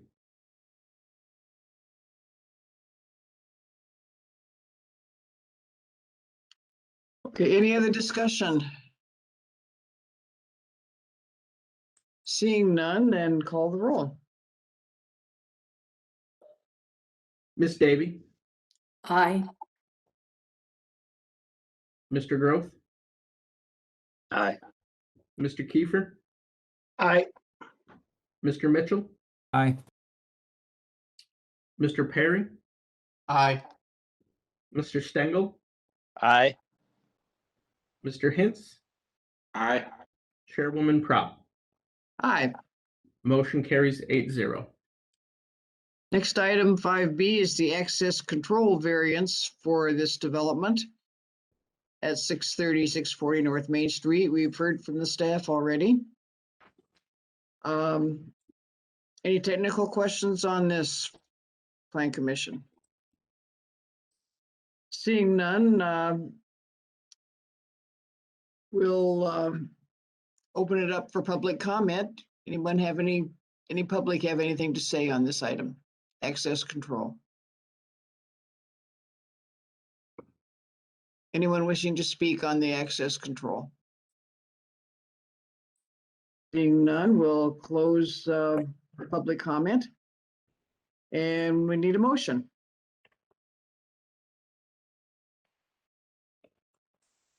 Ken's motion to adopt the findings and recommendations as stated in the staff report. Kiefer, second. Discussion on the motion. Seeing none, let's call the roll. Miss Davy? Aye. Mr. Groth? Aye. Mr. Kiefer? Aye. Mr. Mitchell? Aye. Aye. Mr. Perry? Aye. Mr. Stengel? Aye. Mr. Hintz? Aye. Chairwoman Prop? Aye. Motion carries 8-0. Next, item 6 is the general development plan amendment and specific implementation plan approval for a multifamily development located at the southwest corner of Pearl and Riverway. Were there any site inspections? I had one. The chair will accept the staff report as part of the record. Staff, go ahead with the summary. Thank you. The subject site is located at the southwest corner of Pearl Avenue and Riverway Drive. It's a vacant lot, and the surrounding area is mostly multifamily residential uses as well as institutional land uses. And the site is zoned urban mixed use with a planned development overlay. In 2004, a planned development was approved for construction of two 51-unit, three-story buildings. And those are the Morgan Crossing apartments. To date, one of the two proposed buildings have been constructed, and that's existing there in the western site. And that was completed in 2008. The applicant is now requesting SIP approval for phase 2, and they will need amendment of the GDP, which in this case functions as the 2004 plan development approval. They'll need the GDP amendment as the height and density are being significantly increased from the approved three-story and 51 units.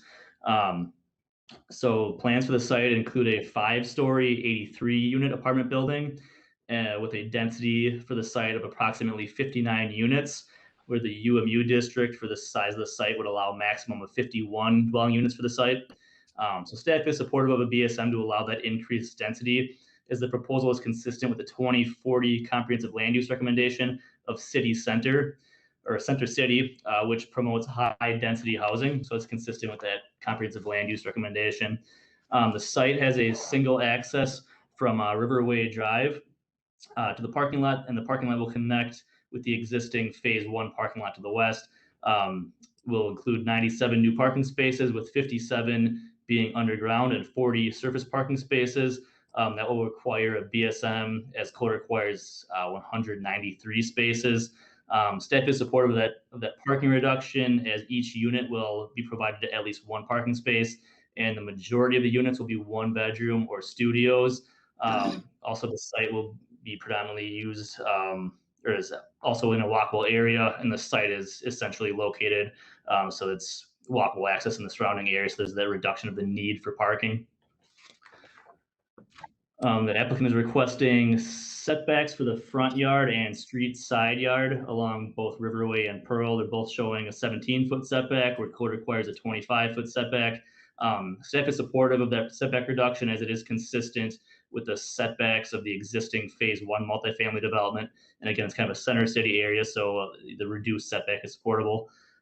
Staff is also supporting the BSM for the increased height of the structure to 5 stories. And that's consistent with the heights of the surrounding buildings in the area, specifically the recently approved merge development. And again, given the center city setting of the site, the taller building is appropriate.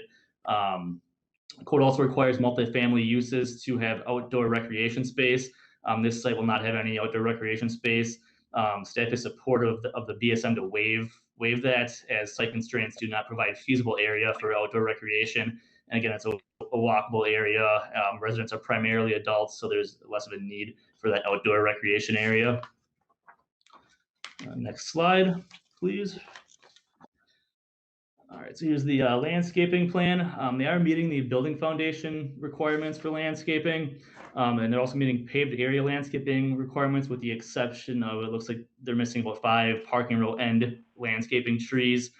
So staff is recommending that those trees be added to meet that requirement, and that can be addressed during site plan review. They are meeting all street frontage landscaping point requirements. They are not providing the sufficient yard landscaping points per the requirement.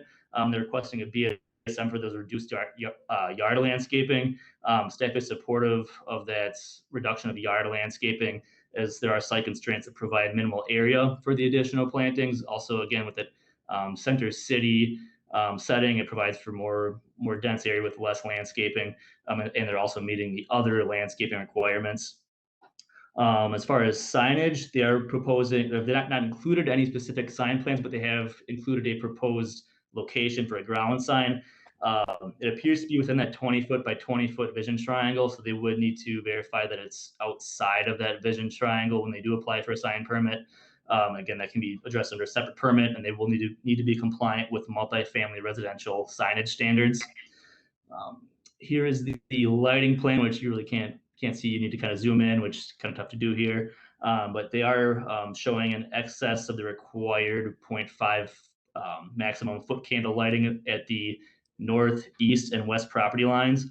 So staff is supportive of a BSM to allow the proposed increased lighting levels along the driveway entrance, that's along the east property line to 1.12 foot candles, as that will provide increased lighting for vehicles in the public right of way. Staff is also supportive of the west property line to be increased to 2.96 foot candles, and that's to accommodate that shared parking lot where they have a shared property line there. So that's to accommodate allowing enough lighting for that parking lot. However, staff is recommending that the other areas of the site meet the maximum of a 0.5 foot candles for the property. Next, we'll have the building elevations. So the building elevations will be consistent with the existing phase 1 multifamily development. They're using predominantly masonry, which is approximately 80% on all facades for masonry. They are requesting a BSM for reduced door and window area on the street facing facades. So that's along the north and east facades to 14%, where code requires 20% be devoted to doors and windows. Staff is supportive of that BSM to allow that reduction of door and window areas on those facades, as overall they're enhancing the exterior materials to provide an attractive appearance in the street. Also, it's going to be matching, very consistent with the neighboring phase 1 development. So staff does feel that also the increased class 1 level of materials enhances the appearance of the building to offset the requested base standard modifications. So with that, staff recommends approval of the general development plan amendment and the specific implementation plan with the findings and conditions in your staff report.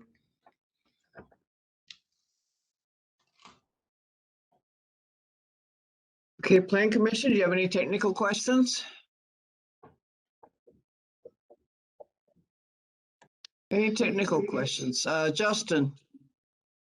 Thanks. I was curious if you could just talk about any sort of incorporation of accessibility features, or if there's any areas where there's 2 units, or an area of maybe 3 units, 2 units that are combined to make 3 units, such as there's some affordable housing options that are being incorporated, so there's a bit of a mixed income, or if there's any sort of initiatives to address kind of those underserved populations.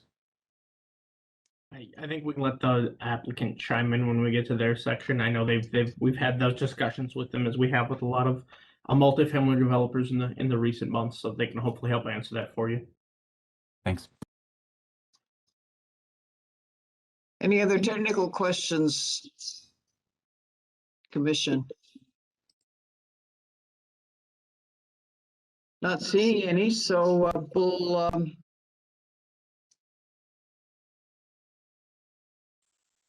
we'll open it up to public comment and request a statement from the applicant, please. Good afternoon. This is Peter Youngbacher, representing Morgan Crossing Phase 2, the applicant. This project, I think, has been described fairly comprehensively by staff. It's an expansion of an existing phase that was built about 12 years ago. Much of what you see in terms of landscaping around the perimeter that was commented on will exist in the next phase. We have, over time, as the neighborhood has evolved, expanded the height of the building by 2 floors from the original 3 floors that were in the phase 1 project, increasing density. We've changed the mix of the apartments. We have 3-bedroom units in the original phase. We have no 3 bedrooms in the second phase. We've added some studios, predominantly 1-bedroom units in the mix, reflecting what our experience has been in terms of demand for the first phase. This image that's on the screen right now is a little deceptive because it shows the underground parking, so grade is different than what is being experienced here in this image. It's a very deceiving kind of picture. So imagine the bottom of the stairs that you see on the lower left corner, grade, and then landscaping as you see it currently at phase 1. So we actually have, I think, for a fairly dense environment, a pretty nice landscaping plan already in place. We'll be mimicking that again here. The parking, we've talked extensively about parking with the city staff. we envision parking demand being different in this phase over the first phase, and certainly different over time. We'll be installing electric charging units. We have a large bicycle storage area in the lower level. We do have underground parking, different from the Brio building or the Annex building. The first two buildings that we built in this area, both Concord Place and Morgan Crossing Phase 1, have underground parking. That's expensive to build, but it does provide, I think, an ability to eliminate large parking fields around the project, and it makes the plan that was adopted by you and others in the city more feasible, and that's trying to create more density and to eliminate more of a greenfield image that, for example, the original Radford Village property created as the first project done in that redevelopment district, but it's a fairly typical greenfield type of project. This is a true urban high-density multifamily project, which absolutely needs underground parking to make it work. In terms of the exterior, as the staff explained, this is largely a block red brick exterior, very little stucco, very little other materials, such as the Brio, which has brick on the first and second floor and then transitions into a stucco panelized material. This is more of a traditional brick exterior. All of the units have exterior balcony systems. So every unit has an ability for its resident to open a large patio door and to go out into a balcony. Again, something that's not present with the Annex or with the Brio building. Adds some cost, but I think creates a little bit more livable environment to the project. That's really all I have. I think staff went through its description very comprehensively and explained what our goals were, and has been very helpful in working with us on trying to create the project that you see in front of you today.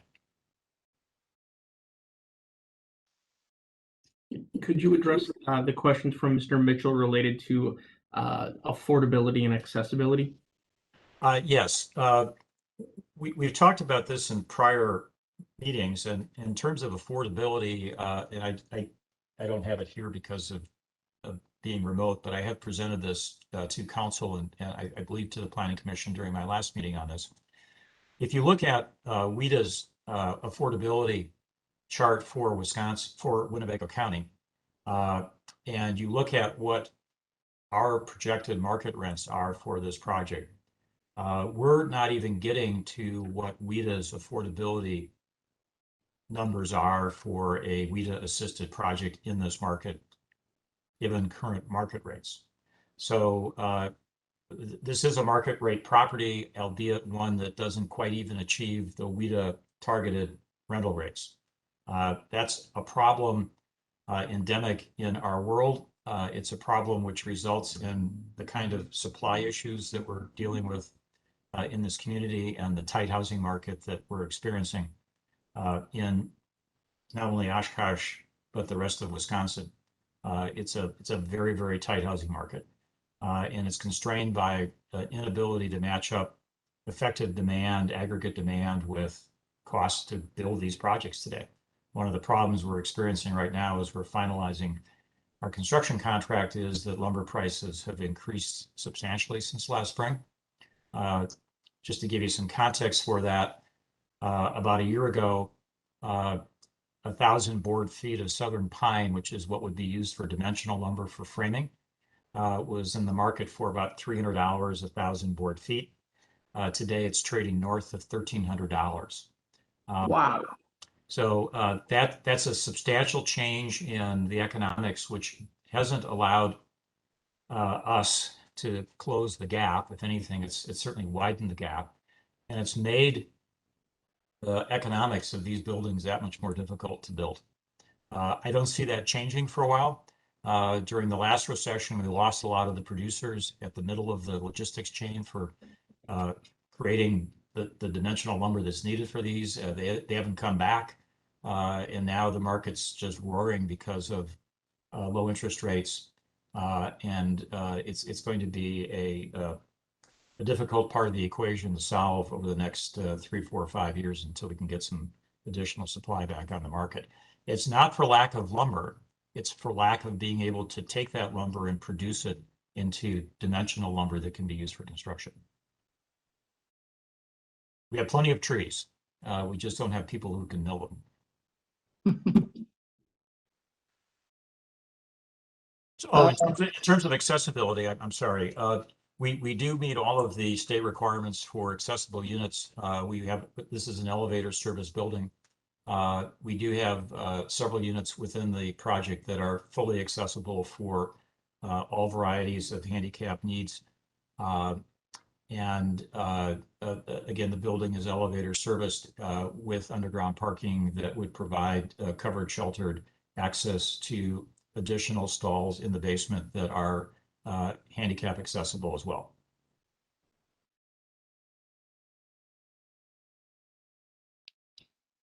Justin, do you have any questions? I do. Thank you, Kathy. I appreciate the accessibility efforts, Mr. Youngbacker. I guess what I'm trying to get is a picture of when you propose a project and let's say there's 100 units and it comes to the city, is there, what happens such that you're presented with, here are some resources or options or tools that we could do so that maybe 3 of these units are available to the somebody at the income level of the receptionist at the library or wherever, but you're working class housing, or maybe even somebody that is on a social security disability.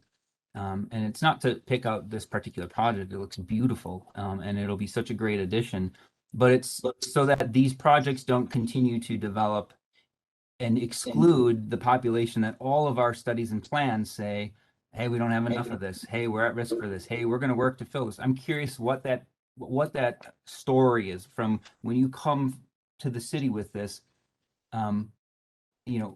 What options or tools or support or resources are presented? Because you're right, it shouldn't be just a cost that you bear. And how is that presented such that it's something you would consider even doing? Taking the 2 units and turning them into 3, so that your costs, maybe the overall costs are a little bit down, but they're made in an affordable unit or something to that degree. Well, Justin, those are great questions, and they sort of go to the whole conundrum of how you create a site, given the costs that we were just talking about. I do not develop housing that you are talking about, and there is a sector of developers that do that, and they do that with the assistance of a variety of public sector programs that essentially provide subsidies in the cost of developing and managing these types of programs, low to moderate income housing assisted programs. And those subsidies are primarily provided by investment tax credits. And there are a variety of programs that run from a 4% to a 9% credit. They're also assisted by Wisconsin Housing and Economic Development Authority that has programs, and they're actually in Wisconsin, the entity that twice a year allocates the credits that we're allowed to allocate to that subset of developers that specialize in providing that type of housing. Yeah, just for time's sake, because I'm aware of those resources. The idea that we want this neighborhood to be low income and this neighborhood not to be is one of the notions that we're trying to counter. So rather than a list of what might be out there, I'm just curious, from the time you walk into City Hall, what are they doing to encourage you or to offer support, technical guidance, leniency towards a code, or anything? What role are they providing that might lead you to say, yeah, we'll dedicate 3 units of and serve a slightly different population here as well as our standard clientele? Well, I don't think that the city staff has the flexibility to modify code. And frankly, it's not something that as a developer I would like to ask. There are certain procedures perhaps and building products that might be used that could minimize costs a bit. We still have important things like life safety systems, and those are just not subject to debate. I don't think the answer is going to come from city staff making adjustments on the margins. The gap is too big. As we just discussed, a significant part of our cost structure has been changed by market forces that either they or I can have any impact on. It's just not going to happen. The other problem is, again, as I said at the very beginning, the WIDA approved medians, and I'll use the 80% of county median income, fair market rent that they can charge, allowed to be charged under any one of these programs, the 4%, the 9%, the WIDA Flex 10 program, whatever you call it, is about $1,400 and change for a 2-bedroom unit. We're barely going to be there with a unit that is market rate, financed without any of those deep incentives. So it's a problem. I don't have the answer for. I can tell you that when we do this project, it's going to take 10 years for this thing to mature and get to a point where it really makes sense. The first project, which was done in 2008, finally started getting its legs and made sense economically about a decade later.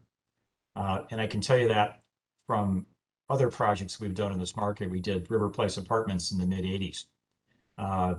It took a decade for that property to make financial sense. You don't build these things as a local developer expecting a very quick return.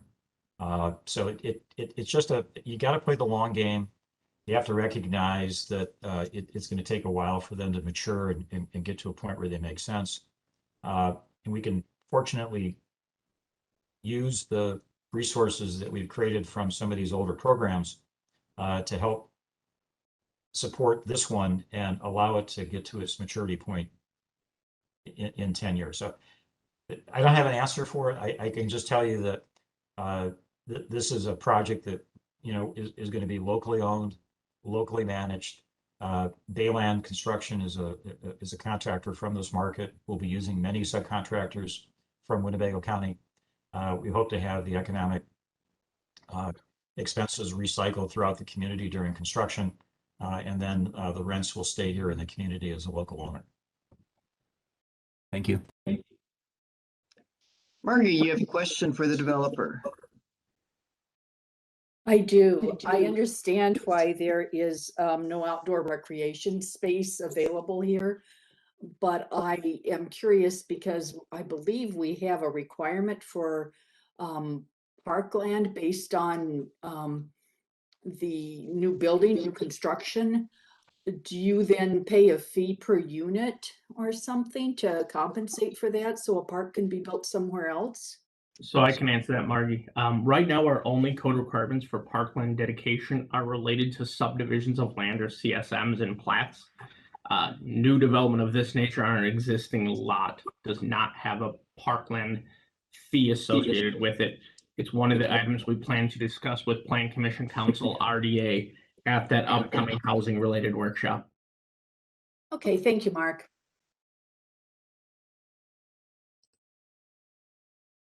Any other questions for the developer?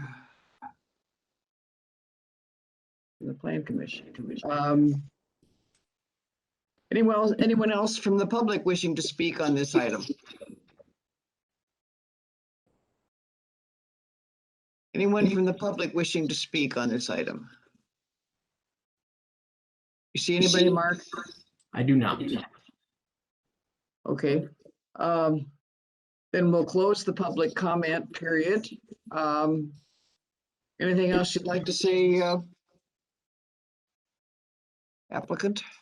No, I appreciate the assistance of the city staff in getting us to this point. We're looking forward to getting this project underway in calendar year 21. Okay. Thank you, Peter. Then Commission, we need a motion. Mitchell, make a motion to adopt the findings and recommendations as stated in the staff report. Second. Discussion on the motion.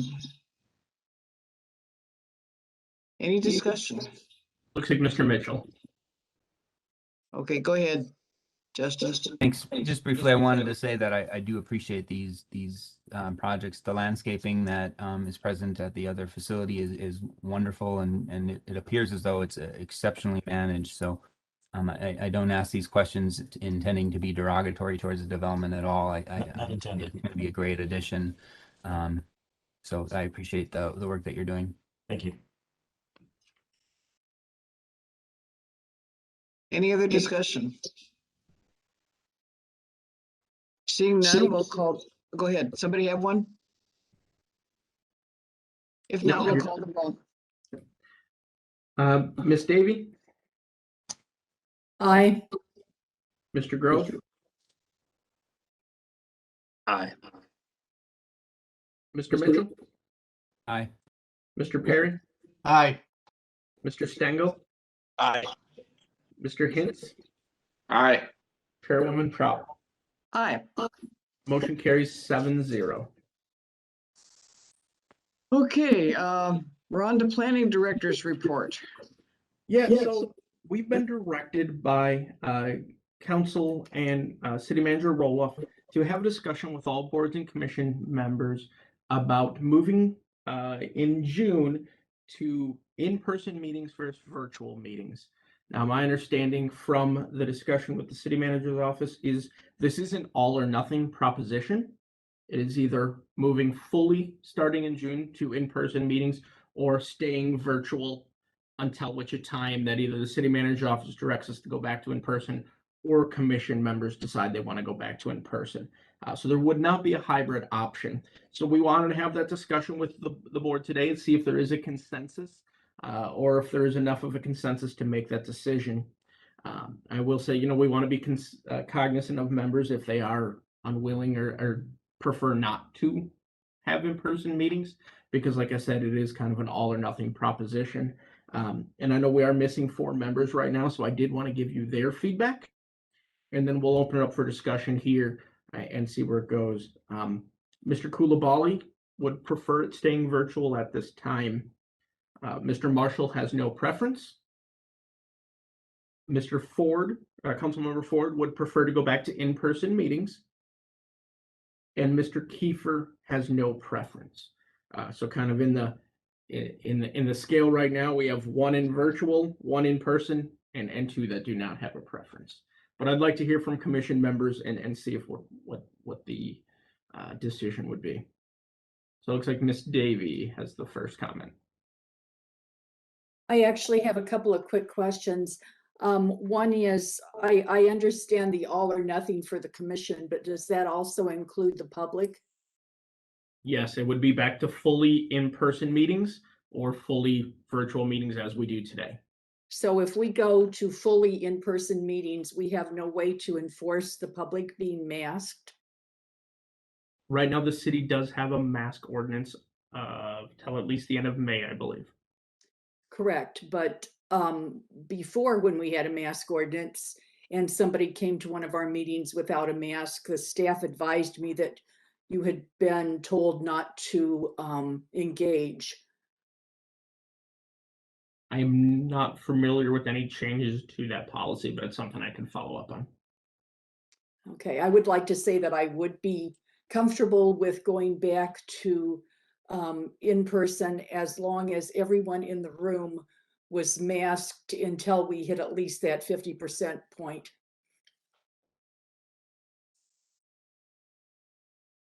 Of vaccinations.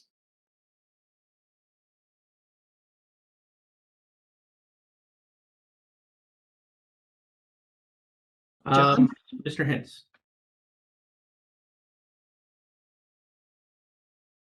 Yeah, I just want to say that I'm in favor of going back to meetings.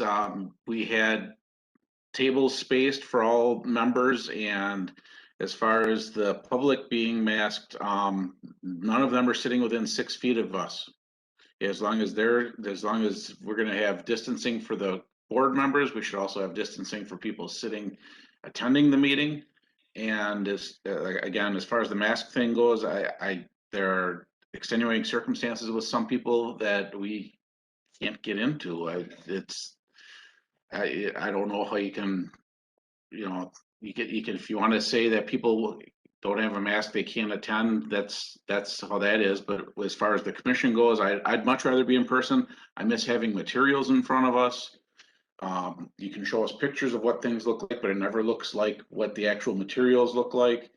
And it just, I don't know, I think we have more conversation with meetings when we're in person, and I think we're at that point where we can get back to that because so many other businesses are open right now.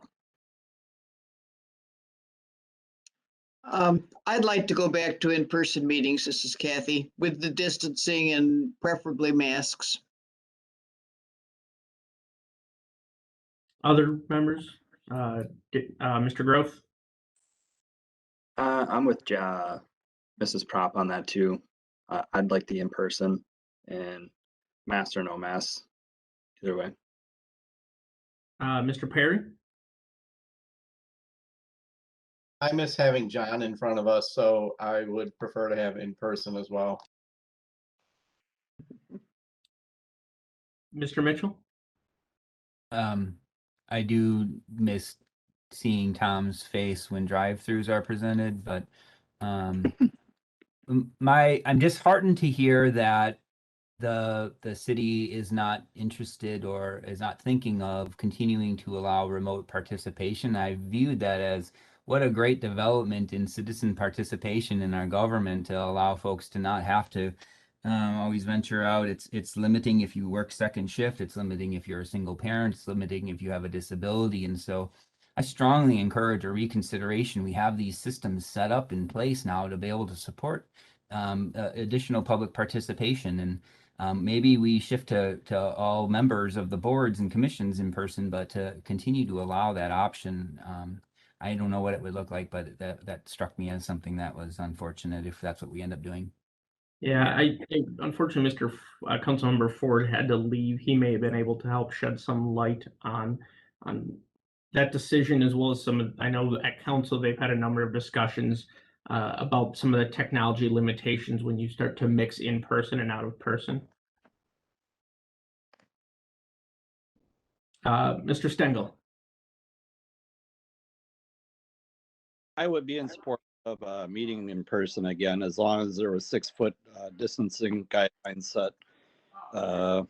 Yeah, I really miss meeting in person, discussing the finer points of storage units and stuff like that.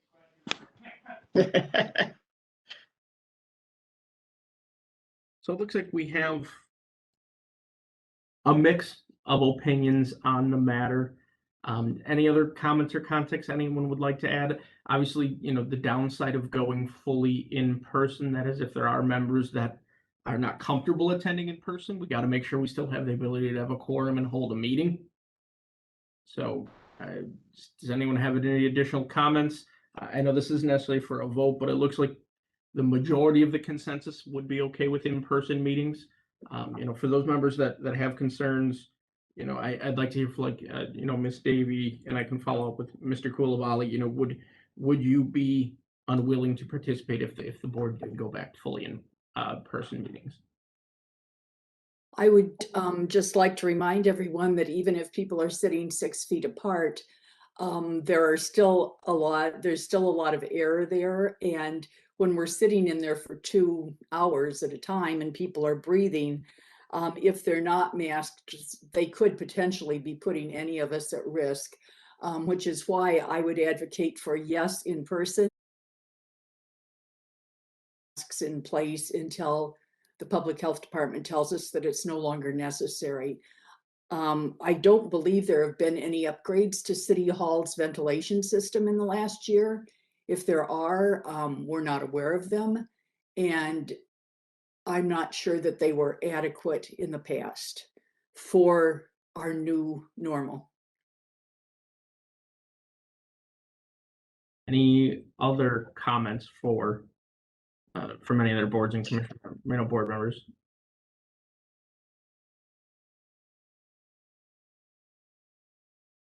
All right. Thank you very much. I'll take that information and we'll see where it goes. I do appreciate it. I said that from the general consensus, it does sound like most members would prefer going back to in person.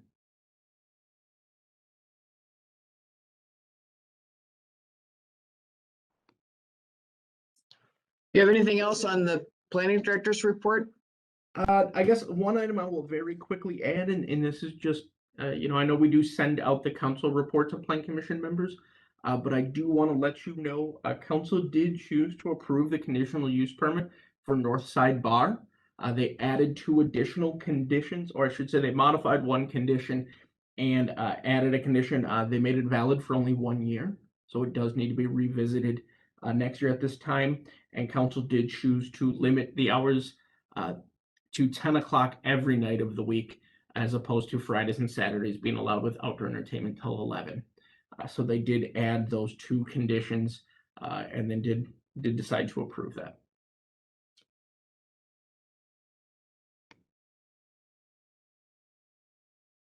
Mr. Mitchell, yeah, your question? Well, I just wanted to note, I didn't send it out to everybody, but the planning meeting for homeless services in our community, the Winnebago Land Housing Coalition meeting, is tomorrow from 10 to noon at the convention center. Looking at our existing continuum services that we have, gaps that we may have, and I guess strategies and solutions to addressing those gaps. Part of it also is to look at kind of a follow-up of the discussion here from a previous meeting. Is there a role for the coalition to play in providing, the city of Oshkosh guidance and support related to homeless services and homeless programming in our continuum? So that is all I have then, Kathy. Okay, then I think it's time for adjournment prior to our workshops. So I need a motion. Motion to adjourn, Hens. Second.